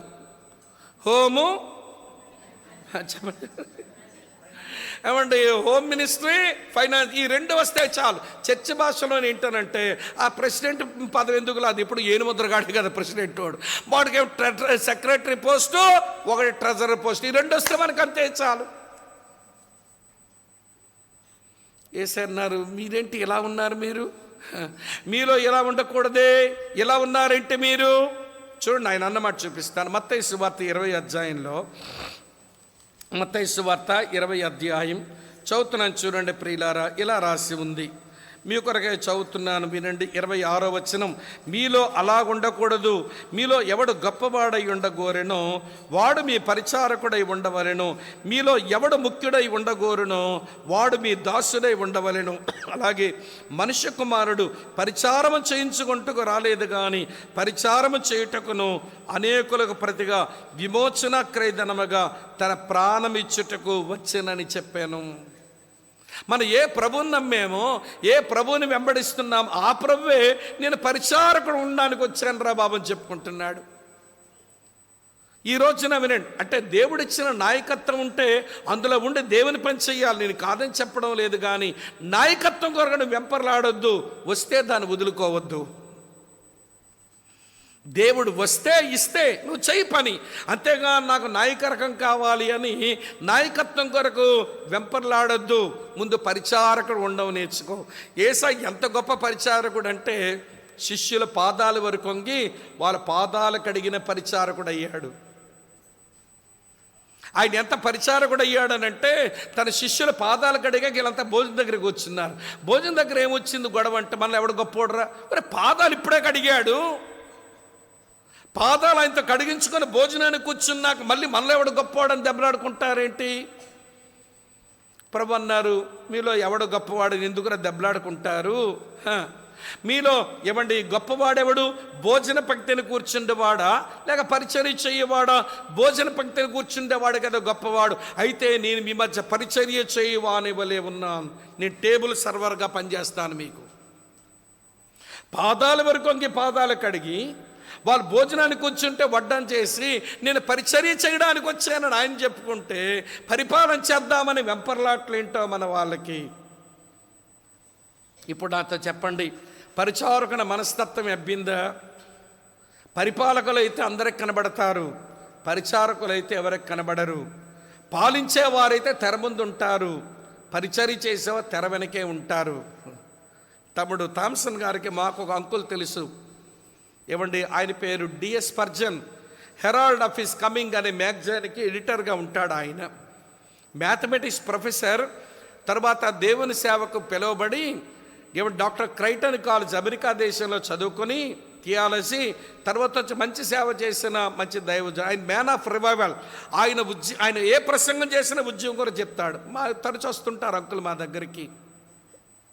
ఆయన ఒకసారి కన్యాకుమారిలో సిఎస్ఐ చర్చిలో ఉంటేను నేను కూడా ఉన్నాను. నేను కూడా ఏదో 2 మాటలు చెప్పడానికి అవకాశం ఇస్తే ఒక కూడికలో సాక్ష్యం చెప్పాను, ఒక కూడికలో ఆరాధన వర్తమానం చెప్పాను. ఏమండి కన్యాకుమారి సిఎస్ సముద్రం పక్కనే, రోడ్డు పక్కన ఉండే పెద్ద చర్చ్. సిఎస్ అంటే మన వైపు సిఎస్ఎల్ చర్చిలు కాదు, అవి చాలా ఆత్మీయంగా ఉంటాయి. మన వైపు సిఎస్ఎల్ చర్చిలన్నీ డొలతనమే. ఏమన్నాను అనుకోకండి, ఎందుకంటే చూస్తున్నాను కదా, జగవెరిగిన బ్రాహ్మణుడికి ఎవడు జంజమయ్యక్కర్లా, ఊరంతా తిరిగినోండి. మన సంగతి నాకు తెలియదా? మన వ్యవహారం, ఆత్మీయత, ఉపవాసము, ప్రార్థన, సవర్తీకరణ, మిషన్ మూమెంట్, సోషల్ అన్నీ ఉంటాయండి అక్కడ సిఎస్ఎల్ చర్చిలకి. మన వైపు అవన్నీ ఉండవు. పోనీ మన సంగతి పక్కన, అది మంచి ఏమండి చాలా స్పిరిచువల్ చర్చ్ అది చాలా మంచి లీడర్షిప్లు ఉన్న చర్చ్. సరే, శనివారం రాత్రి మీటింగ్ అయిపోయాక వింటున్నారండి, అక్కడ ఉన్నటువంటి పెద్దలు అంటారు, రేపు ఉదయం మీరు వర్షిప్కి వచ్చిన తర్వాత నేరుగా మన మందిరంలోంచి ఎమ్మెల్యే గారింటికి వెళ్తాము, అక్కడ భోజనాలు చేయాలన్నారు. ఎమ్మెల్యే గారు ఇంటి ఎందుకంటే ఎమ్మెల్యే మా చర్చ్ మెంబర్ కదా అన్నారు. మరి చర్చ్ మెంబర్ అయితే మీటింగ్ రాలేదు ఏంటంటే, మీటింగ్ రాకపోవడం ఏంటి, ఆ తెల్ల పంచి తెల్ల చొక్క వేసుకొని డ్రమ్ వాయిస్తున్నాడే ఫ్రంట్ లైన్లో కూర్చుని ఆడే మా ఎమ్మెల్యే కన్యాకుమారి వెళ్ళి. అసలు మన దగ్గర ఎమ్మెల్యే వస్తే ఏం చేస్తామండి, కుర్చీలు వేసి అయ్యగారు అని చెప్పి సాల్వాలు కప్పి అతని చుట్టూ ఏదో ఉంటుంది హంగామ. పాప ఆయన అలాగే కూర్చున్నాడు. మొత్తానికి వినండి, ఆరాధన అయ్యాక వాళ్ళ ఇంటి భోజనాన్ని పోతేను ఏమండి వినండి, స్పర్జన్ అంకుల్ బాగా చెప్తారు ఇది. మంచి భోజనం అయిపోయిన తర్వాత స్పర్జన్ ఎలా ఉన్నాయి భోజనాలు అన్నట్ట. స్పర్జన్ గారు బాగున్నాయని చెప్పేయచ్చు కదా, వాళ్ళది ఒకే ఊరు నాగర్కోయిల్. కాకపోతే తను కన్యాకుమారి ఎమ్మెల్యే అయినాడు, దగ్గరే నాగర్కోయిల్ కన్యాకుమారి. వీళ్ళు క్లాస్మేట్స్ అనమాట. ఈయన అన్నట్ట వినండి, నేను కొంచెం బయటే ఉంటుని, మేము బయట ఉన్నాము అన్నట్ట. అసలు భోజనం మాట కానీ నీ డైనింగ్ టేబుల్ చాలా అందంగా ఉంది అన్నట్టు. డైనింగ్ టేబుల్ మీద వేసిన క్లాత్ మరీ చాలా బాగుంది అన్నట్టు. అన్న తర్వాత దాని మీద పెట్టే డిష్లు మరీ అందంగా ఉన్నాయి. ఇక భోజనం అంటావా చాలా టేస్టీ ఫుడ్ పెట్టావని చెప్పి మెచ్చుకుంటుంటే ఎమ్మెల్యే గారు నవ్వి అంటున్నారు, స్పర్జన్ నా డైనింగ్ టేబుల్ మెచ్చుకున్నావు, దాని మీద క్లాత్ని మెచ్చుకున్నావు, దాని మీద ఉన్న డిష్లు మెచ్చుకున్నావు, ఆహార పదార్థాలు మెచ్చుకున్నావు. ఇవన్నీ ఇక్కడికి రావడానికి నా వంటింట్లో కొన్ని గిన్నెలు ఉండిపోయినాయి, అవి స్టవ్ మంటకు కాలై మసిపట్టాయి, గరిటి దెబ్బలు తిని సొట్టలు పడిపోయినాయి. ఆ గిన్నెల గురించి ఒక మాట చెప్పలేదేంటి నువ్వు? అవి అక్కడ లేకపోతే ఇవి ఇక్కడ ఉండేవి కావు అంటూ నవ్వుతున్నాడట. ఈరోజు క్రిస్టియన్ కమ్యూనిటీలో ఎలాగున్నారు స్పర్జన్, అందరూ టేబుల్ మీద ఉండే వాళ్ళు అవుదాం అనుకుంటారు కానీ ఏమండి ఆ కిచెన్లో ఉండేలాంటి మనస్తత్వం రావడం లేదు. పరిచారకుల వంటి మనసు లేదు, పాలించే మనసు వచ్చింది. దాగుందామనే మనసు లేదు, అందరికి ఎలివేట్ అవుదామనే మనసు ఉంది. ఎంత కార్నల్ అయిపోయారో క్రిస్టియన్ చర్చ కదా అంటే, ప్రియులారా అంతవరకు సరదాగా మాట్లాడిన అంకుల్ ఒక్కసారి గప్చిప్ అయిపోయినాడంట. నిజమే కదా, నిజమే కదా. ఇప్పుడు మిమ్మల్ని అడుగుతాను, ఏమంటే మనుషులు గుర్తించాలా, మనుషులు పొగడాలా, మనుషులు గౌరవించాలనేదే నీ మనస్తత్వం? లేదా నేను ఎవరు గుర్తింపుకు గురి కాకూడదు, ఎవరు నన్ను పొగడకూడదు, నేను దాగి పనిచేస్తాను, నా ప్రభుకే మహిమ రావాలని ఏ మనస్తత్వంతో భక్తి చేస్తున్నాను చెప్పండి? మీరేమనకపోతే చెప్పాను ఒక మాట, మా వైపు ఒక సామెత ఉంటుందిలేండి, మా సామెత మీది కాదు. మా వైపు సామెత ఏంటనంటే, కూరకు తాలింపు బట్టకు జాడింపు, ఈ తెలుగోళ్ళకి పొగడింపు, లేకపోతే బతకలేరు. కూరకేంటమ్మా, బట్టకేంటి, తెలుగోళ్ళకేంటి పొగిడి. డిసెంబర్ 15 నుంచి ఏమంటే జనవరి 15 ధనుర్మాసం అంటారు కదా, అంతే కదా, ధనుర్మాసమే అంటాం దీన్ని. ఈ ధనుర్మాసంలో ఏమండి ఆ ఎద్దులు బాగా డెకరేట్ చేసుకొని గంగిరెడ్ల వాడు ఎద్దును తీసుకొచ్చి పొగిడిస్తుంటాడు, పొగడ్తల మనుషుల ముందు. అమ్మగారికి దండం పెట్టే డూడు బసవనంటే తలకాయ ఉప్పుద్ది, అయ్యగారికి దండం పెట్టే డూడు బసవనంటే తలకాయ ఉప్పుద్ది. పొగిడిస్తాడు అనమాట అమ్మగారిని అయ్యగారిని. ఏమండి ఒక అమ్మగారి ముందు పొగిడిస్తున్నాడు ఎద్దుతో, అమ్మగారికి దండం పెట్టే డూడు బసవని తలకాయ ఇట్లా ఊపింది. అమ్మగారు లోపలికి వెళ్ళిపోయి బేసండి బియ్యం, దాని మీద 500 రూపాయల నోటు, అర్ధ చక్కెర కేలీలు, తర్వాత ఒక టెంకాయ్ మొత్తం కానుగ పెడుతుంది గంగిరెడ్ల ఆయనకి. ఏమిటమ్మా ఇంత కానుగ పెట్టావంటే ఎద్దుతో పొగిడించాడంట. ఎద్దు పొగడం ఏంటి, ఎద్దు మొగందానా? ఎద్దు పొగడం ఏంటండి నాకు తెలియదు. ఆడి ఇంటి దగ్గర ట్రైనింగ్ ఇచ్చాడు. అమ్మగారికి దండం పెట్టే డూడు బస్వన్న తలకాయ ఉప్పుద్ది, అయ్యగారికి దండం పెట్టే డూడు బస్వన్న తలకాయ ఉప్పుద్ది. అక్కడ ట్రైనింగ్ ఇచ్చాడు అంతే. కానీ ఎద్దుతో పొగిడించారని మురిసిపోతుంది మహాతల్లి. క్రిస్టియన్స్ సేమ్ ఇట్లనే తగలడ్డారు. మనం పొగట్టలు కావాలి, పేరు కావాలి, మన గుర్తింపు కావాలి. వద్దొద్దు, నేను దాగి పనిచేస్తాను, నేను కన్సీల్డ్గా ఉంటాను, నా ప్రభు గమహింపరచబడితే నాకంతే చాలు, నేను కనబడకూడదు, నేను దాగే ఉంటాను. బాప్తిస్మిచ్చి యోహాన్ అన్నాడు, ఆయన హెచ్చవలసి ఉన్నది, నేను తగ్గవలసి ఉంది. యేసు వాక్యం, నేను కేవలం శబ్దం. శబ్దం వినబడద్దా కనబడద్దా చెప్పండి నాకు? ఏంటమ్మా కనబడదు కదా. అంటే బాప్తిస్మిచ్చి యోహాన్ మనస్తత్వం ఏంటంటే, యేసు కనబడవలసిన వాడు, నేను కేవలం వినబడవలసిన వాడిని, నేను కనబడక్కర్లేదు. యేసు కనబడవలసిన వాడు, నేను వినబడవలసిన వాడిని, నేను కనబడక్కర్లేదు. ఈ రోజున మన సంఘాలలో ఈ మనస్తత్వం పండించాలి. ఏమిటో తెలుసండి, పరిచారకుని వంటి మనసు పండించాలి. ఎవడు పౌలు అంటాడు, నేను దేవునికి పరిచారకులము, క్రీస్తుకు పరిచారకులము, సువార్తకు పరిచారకులము, విశ్వాసులను మీకు మేము పరిచారకులం అంటున్నాడు. పౌలు లాంటోడు అట్లా అనుకుంటే మేమెవరు తెలుసా, మీ మీద బాసులం, వాళ్ళ మీద బాసులం, మా మాట నెగ్గాలి. ఎప్పుడు బాగుంటుందండి క్రైస్తవ్యం చెప్పండి? మన వల్ల ఈ సొసైటీలో రివైవల్ ఎప్పుడు వస్తుంది? మన చుట్టూన్న ప్రాంతం ఎలా స్వస్థతను అందుద్ది? ఇది మీరు ఆలోచించాలని మనమంతా కలిసి ధ్యానం చేసుకుందాం. ఇవన్నీ అసలు నాకు ఈ మనస్తత్వం ఇవ్విందా? ఎవరో పట్టించుకోకపోతే అంత ఫీల్ అయిపోతున్నాను ఎందుకు? ఎవరో పొగడకపోతే అంత నొప్పెందుకు హృదయానికి వస్తుంది? ఎక్కడో నా హృదయం నా ఆధ్యాత్మిక జీవితంలో శరీరం పనిచేస్తుందా, ఆత్మ పనిచేస్తున్నాడా అని ఆలోచనలోకి మనం రావాలి. ఎలీషా వలన యెరికో పట్టణం బాగుపడడానికి ఆయన భక్తిగల దైవజనుడు. రెండో మాట, పరిచారకుడైన సేవకుడు. ఇంతకంటే ఎక్కువ చెప్పలేను, మన టైం అయిపోతుంది కాబట్టి. రెండు వచ్చినాయి. మూడో చెప్తాను అండి. ఈ మాట చెప్పినోడు కూడా సాదాసీదా మనిషి కాదు. భక్తిగల దైవజనుడని ఎవడు గనురాలంది, ఇతను ఏమంటే ఏలియా చేతుల మీద నీళ్లు పోయిచూ వచ్చిన పరిచారకుడైన సేవకుడు అని చెప్పింది. రాజుకు అందుబాటులో ఉన్న సేవకుల్లో ఒకడు. ఇశ్రాయేలీల రాజు సేవకుల్లో ఒకడు చెప్పాడు. రాజుకు అందుబాటులో ఉన్న సేవకుడు అంటే వీడు సామాన్యమైనోడేం కాదు. అమ్మ అర్థమవుతుంది నేను చెప్పే మాట తల్లి? ఆమెమో భక్తిగల దైవజనుడు అంది, ఇతనేమో పరిచారకుడైన సేవకుడు అన్నాడు. రెండు చెప్పాను. మూడో సంగతి చెప్తాను వినండి. ఎలీషా వలన ఈ గొప్ప కార్యం జరగడానికి గల కారణం రాజులు 2వ గ్రంథం ఒక పేజీ ముందుకు రండి.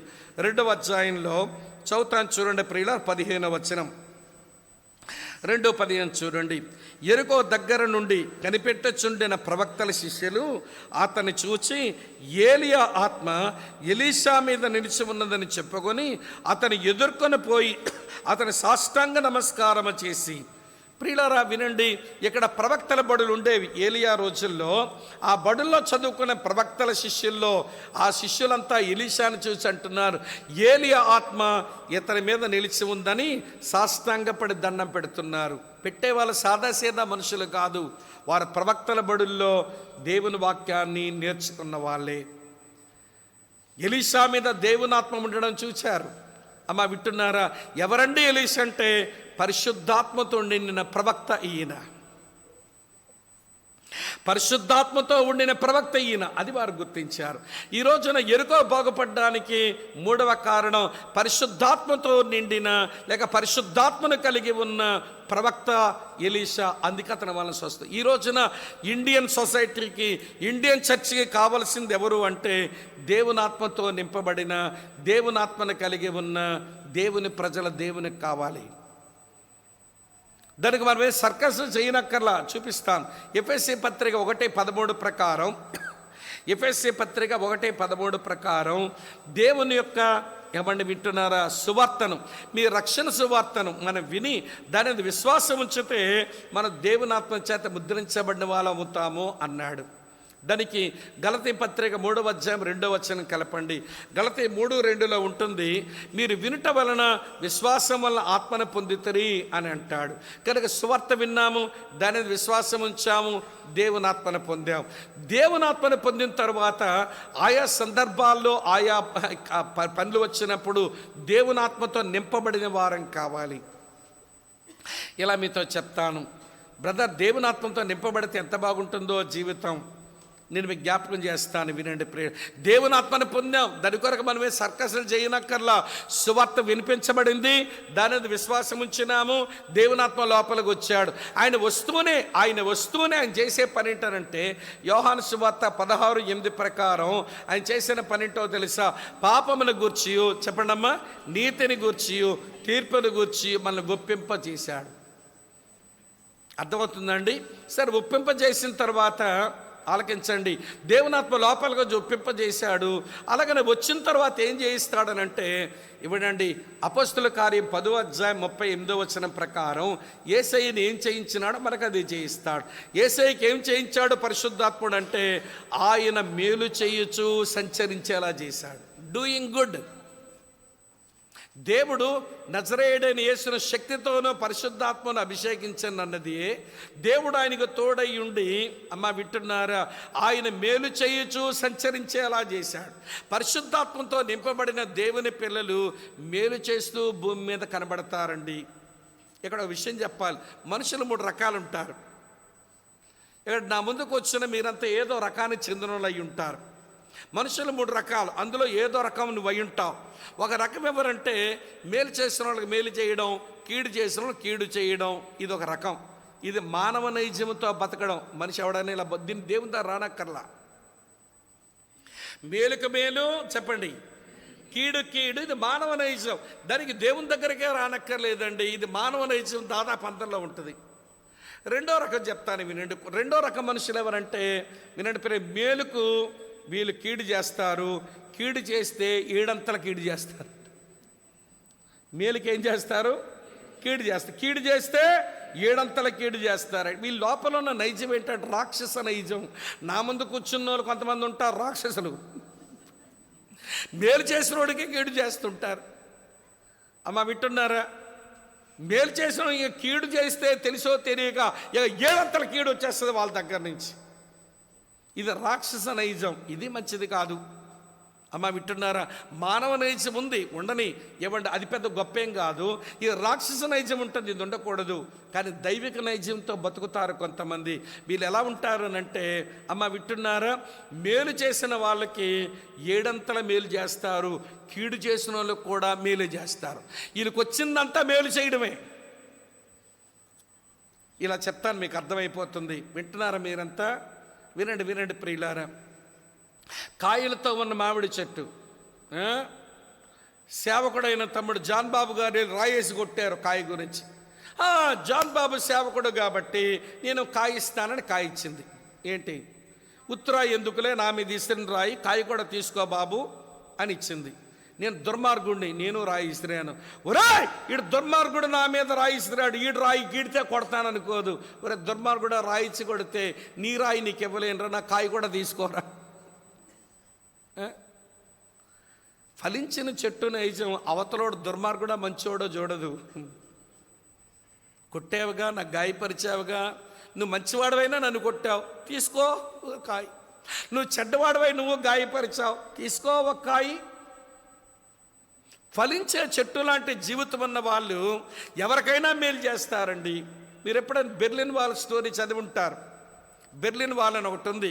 ఒక దేశంలో 2 వర్గాల మధ్య కొట్లాట వస్తేను వాళ్ళ మధ్యలోకి ఎంతకాలమైన గొడవలు ఆడుకుంటాం ఈ 2 వర్గాలని, వాళ్ళు వీళ్ళు మధ్యలో ఎవరు దెబ్బలాట్రా కూడా పెద్ద గోడ కట్టేసుకున్నారట. దాన్ని బెర్లిన్ వాల్ అని అంటారు. ఏమంటే అవతల వైపు ఉండే వాళ్ళు కొంచెం దుర్మార్గంగా ఉండి వీళ్ళని ఎట్లయినా ఏడిపించాలని ఆ గోడ నుంచి యువతలకి, అమ్మ వింటున్నారా, చెత్త, కర్ర ముక్కలు, పేడ అవన్నీ ఇసురుతున్నారంట. అప్పుడప్పుడు యువతలలో కూర్చున్నారు. ఏం చేద్దాం, వాళ్ళు మనోళ్ళే, కానీ ఎందుకో మన మీద ఉక్రోషం ఆపుకోలేక ఈ చెత్త చెదారం పేడ మన వైపు వేస్తున్నాం, మనమేమేద్దాం అని అంటే యువతల వైపు వాళ్ళంతా తీర్మానించారంట, మనం ఏమి వేద్దామంటే వాళ్ళకి బిస్కెట్ ప్యాకెట్లు, పళ్ళు, చాక్లెట్లు ఇటు నుంచి ఇసురుదామన్నారంట. వేసారు ఇటు నుంచి అటు. వాళ్ళకి అర్థం కాలేదు. మేమేమో పేడ, చెత్త, కర్రలు, పిచ్చి మొక్కలు వేస్తుంటే వీళ్ళు రొట్టెలు, బన్నలు, కేకులు, ఏమంటే పళ్ళు ఇలిసిరారంటే అర్థం కాక ఒకడు బలవంతం చేసి ఒకడు పంపించి వీళ్ళ దగ్గరికి, మీరు ఎందుకు ఇలా చేస్తున్నారంటే అడిగారట వచ్చి, మీరు ఎందుకు ఇలా, మేమేమి ఇవన్నీ ఇసురుతున్నాం, మీరేంటి ఇవన్నీ ఇస్తున్నారు, మా దగ్గర ఉన్నవే,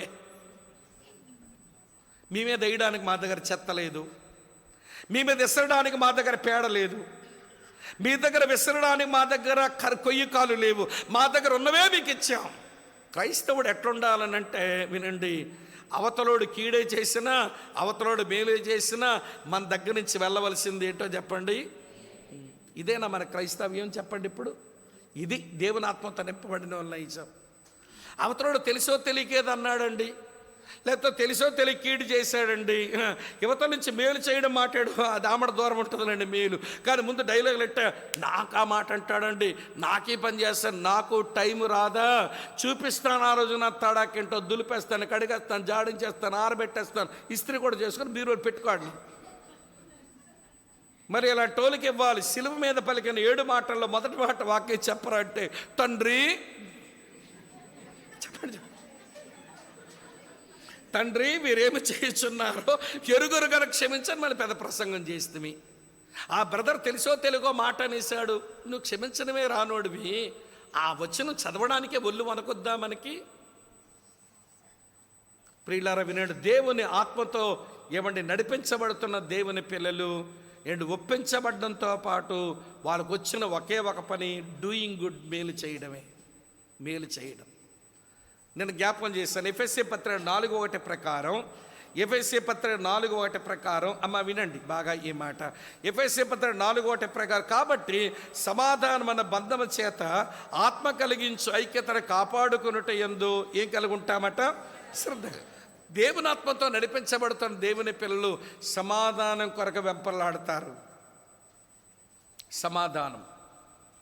జోనథాన్ ఎడ్వర్డ్ అనే ఒక భక్తుడు అంటాడు, దేవుని పిల్లలు సమాధానం కొరకు ప్రాకులాడుతున్నప్పుడు ఆత్మను కలిగిన వారుగా సమాధానం కొరకు వారు వెంపర్లాడుతూ ఈ సూత్రాలు పాటించండి అని కొన్ని టిప్స్ రాశాడు ఆయన. అందులో చాలా ఉన్న 13 టిప్స్ ఉన్నాయి, 2-3 చెప్తాను మీకు.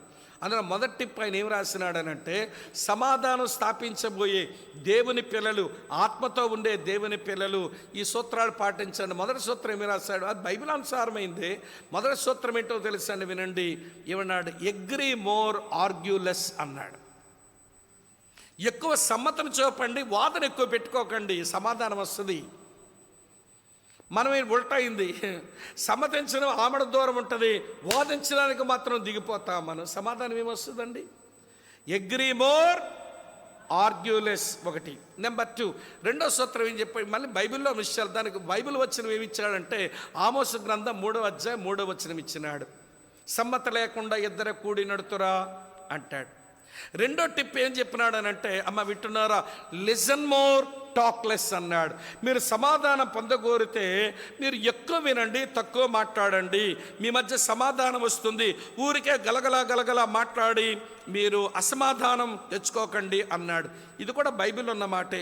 యాకోబు రాసిన పత్రిక 1వ అధ్యాయం 19వ వచనంలో ఉంటుంది, దేవుని పిల్లలైన వారు వినుటకు వేగిర పడతారు, మాట్లాడడానికి నిదానిస్తారు. కనుక ఆ నైజం తెచ్చుకోండి. సమాధానం ఇంట్లోనైనా, సంఘంలో అయినా, సొసైటీలో అయినా, కుటుంబంలోనైనా, సంఘంలోనైనా, సమాజంలోనైనా సమాధానం కోరుకునేటువంటి మనుషులు వాళ్ళ నైజం అదండి. ఆమె అర్థమవుతుంది నేను చెప్పే మాట. ఏం చేయాలి? ఎక్కువ వినాలి, తక్కువ మాట్లాడు. 2. మూడోది ఏం చెప్పినాడంటే ఆయన కన్ఫెస్ మోర్, క్రిటిసైజ్ లెస్ అన్నాడు. నీ సంగతి నువ్వు ఎక్కువ ఒప్పుకోవడానికి ప్రయత్నం చెయ్యు, ఎదుటి వారిని విమర్శించని నిదానించు. మన శరీరంలో కలుగుతున్న ఉద్రేకాలు చాలాసార్లు ఎదుటి మనిషిని విమర్శించడానికి త్వరపడతాయి. అక్కడ చావాలి మనం, అక్కడ మనం సిలువ పడాలి. మనకు సిలువ పడాలనంటే వినండి, ముందు మనస్థితిని ఒప్పుకోవడం మొదలు పెడితే, నేనే అలాంటి వాడినైతే నేను ఇంకెవరిని విమర్శించుకుంటానండి? నేనే ఈ విషయంలో బాగులేను, ఆ బ్రదర్ని ఎందుకు విమర్శించడం? నేనే ఈ స్థితిలో బాగలేను, ఆ సహోదరుని ఎందుకు విమర్శించడం? కన్ఫెస్ మోర్, క్రిటిసైజ్ లెస్ అన్నాడు. ఎన్నొచ్చాయి ఇప్పుడు మీకు? 3 వచ్చినాయి. 4వ చెప్తాను వినండి. సమాధానం స్థాపించబోనుకునే వారు చేయాల్సిన 4వ పని ఏంటనంటే యాక్ట్ మోర్, అడ్వర్టైజ్ లెస్ అన్నాడు. ఎక్కువ పని చేయండి, తక్కువ చెప్పుకోండి. ఈరోజు సంఘాల్లో, సమాజంలో, కుటుంబాల్లో సమాధానం దెబ్బతినడానికి కారణం ఏంటనంటే చేసిన పనేమో ఆవగింజంత, చెప్పుకునే కబుర్లు కొబ్బరి బొండము. ఎంత చేశాను? నువ్వు చేసింది ఆవగింజంత.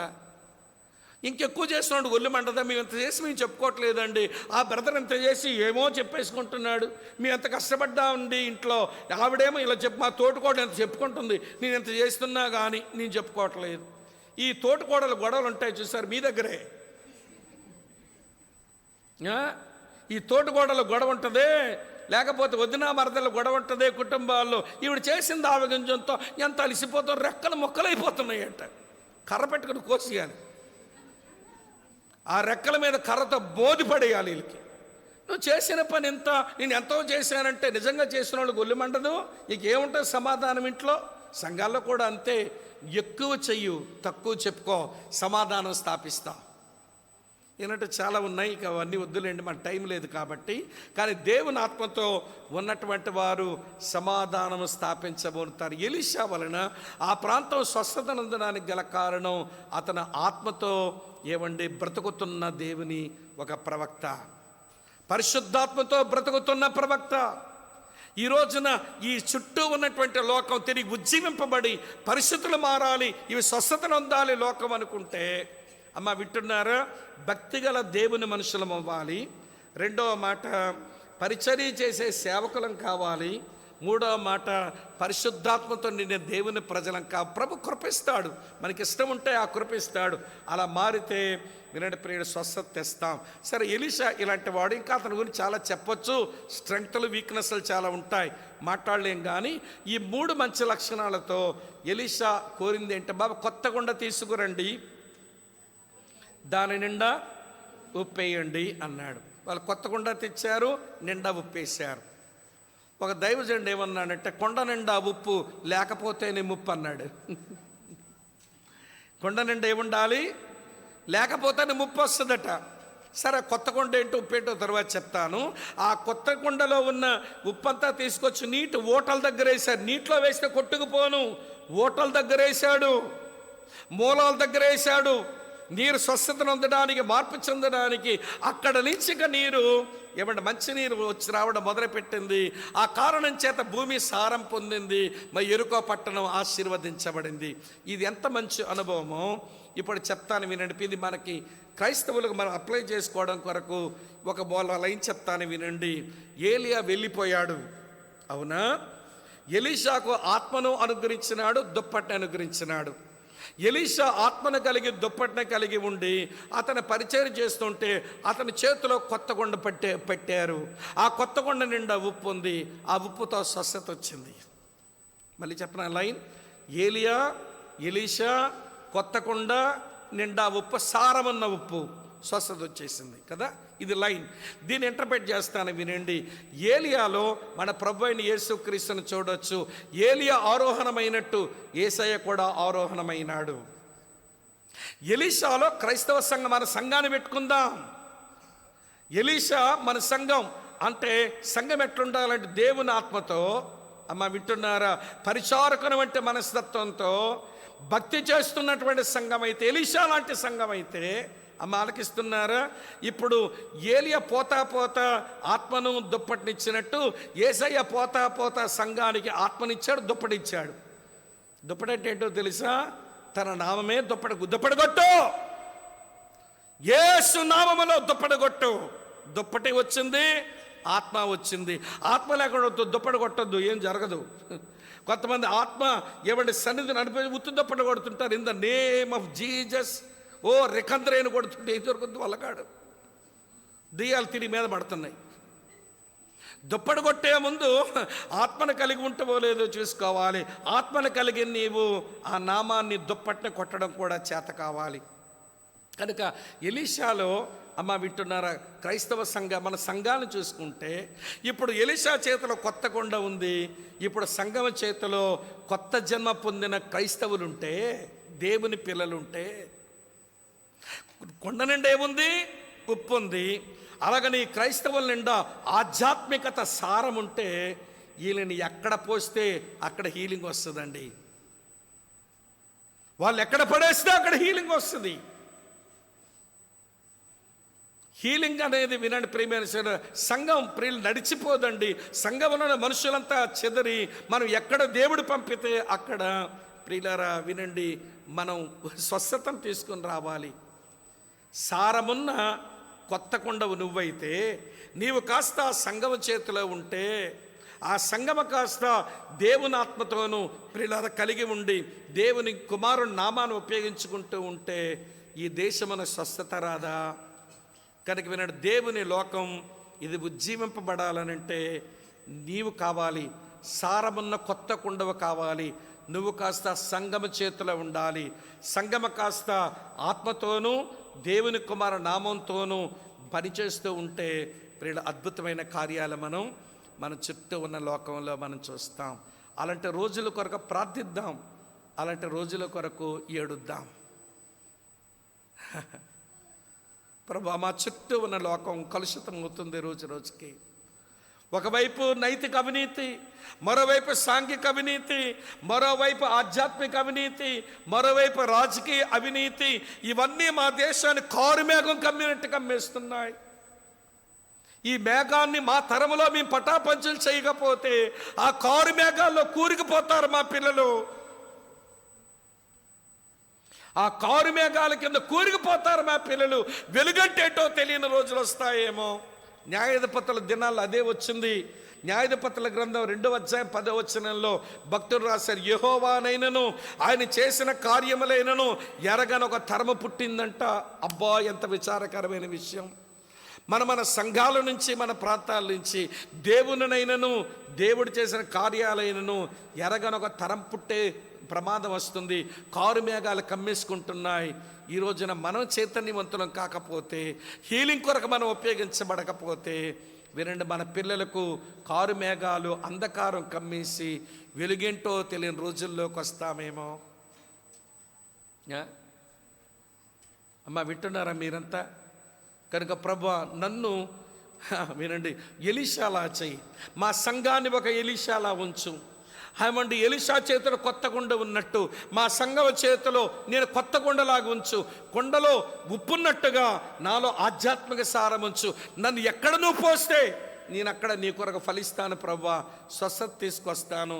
నీ కృప అనుగ్రహించమని వేడుకోవడం అది అవసరం అని అర్థం చేసుకుందాం. తల వంచండి, కళ్ళు మూసుకోనండి, ప్రార్థన చేస్తాం. తల వంచండి, కళ్ళు మూసుకోండి, ప్రార్థన చేస్తాం. కింద కూర్చున్న వాళ్ళు మోకరించగలరేమో, చైర్స్లో ఉన్న వాళ్ళ కష్టం, పర్వాలేదు, మీరు అలానే కూర్చోండి. మోకరించేస్తే ఇది పెద్ద అవ్వదు. కానీ మనం ధ్యానం చేసుకుంటూ ఒక్క నిమిషం, అక్క, చెల్లి, తమ్ముడు, అన్న, భక్తి గల దేవుని మనిషివేనా? దైవజనుడు అంటే దేవుని మనిషి. భక్తి గల దేవుని మనుషులంగా భక్తి లక్షణాలన్నీ అబ్బాయా?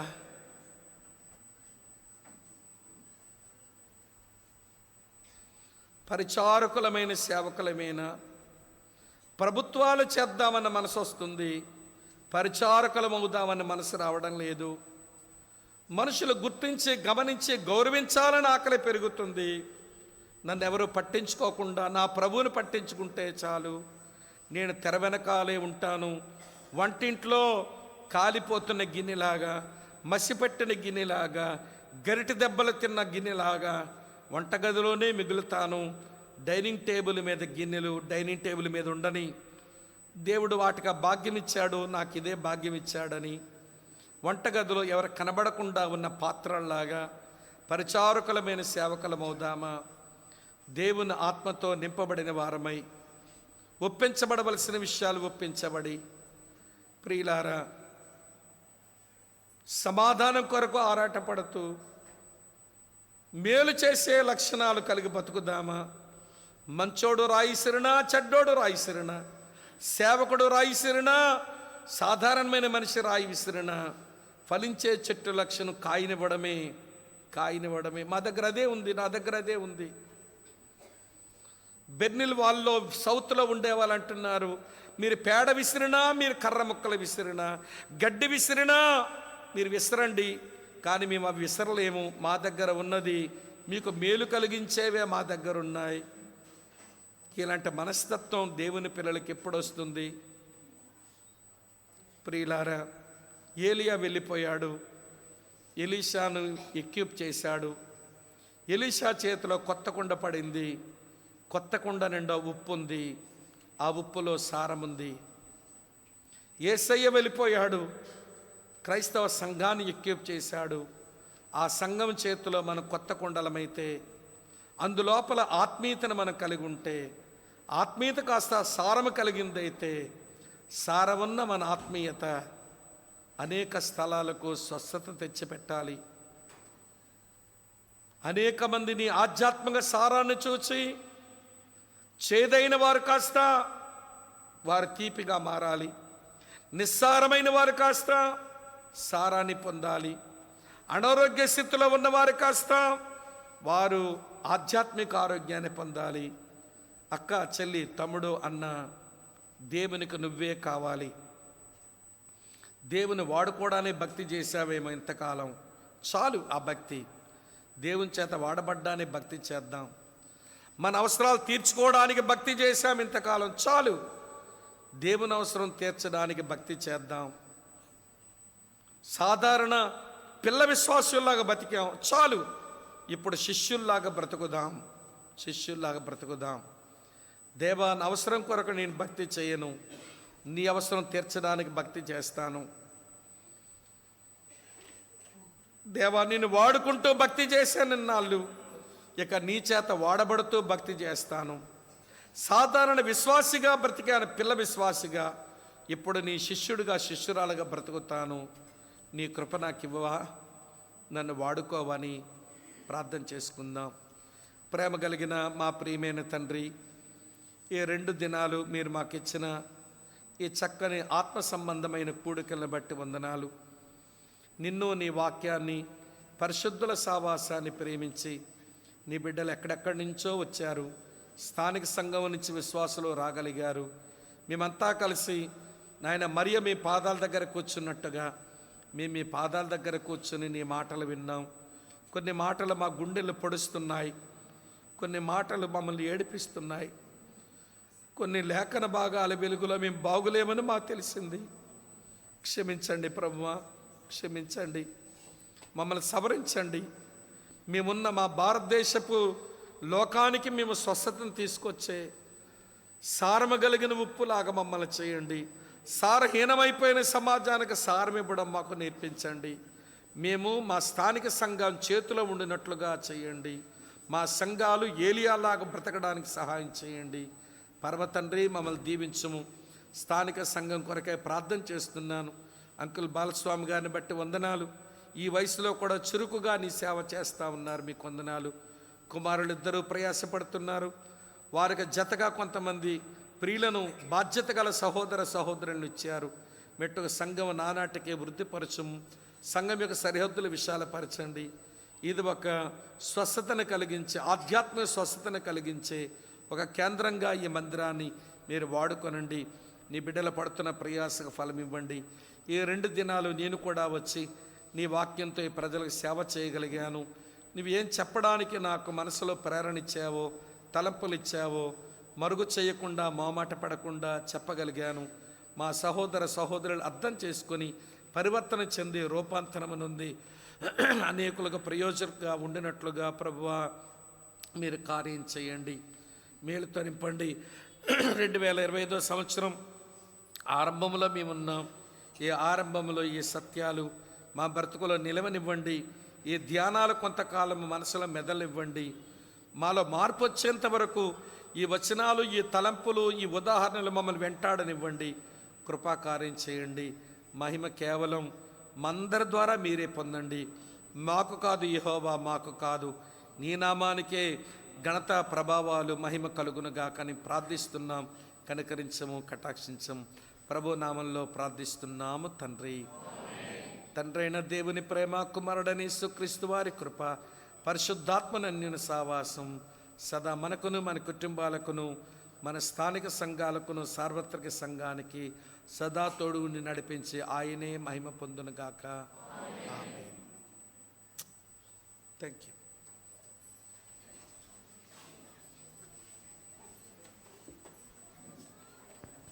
మీకందరికి కూడా ప్రత్యేకమైనటువంటి శుభాభినందనలు.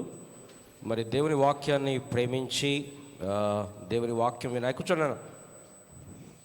దేవుని వాక్యం వినాలని ఎంతో శ్రద్ధతోటి దూర ప్రాంతాల నుంచి కూడా వచ్చినటువంటి మీకు అందరికి కూడా యేసుక్రీస్తు ప్రభు నామమున ఇక్కడున్నటువంటి స్థానిక సంఘం, సియోను సంఘం నుండి మీకు అందరికి కూడా వందనాలు తెలియజేస్తూ ఉంటున్నాం. అదేవిధంగా మనందరి తరపున అన్నకు కూడా అన్న వందనాలు. మీకు దేవుని ఆత్మీయమైన సందేశంతో మమ్మల్ని బలపరిచారు.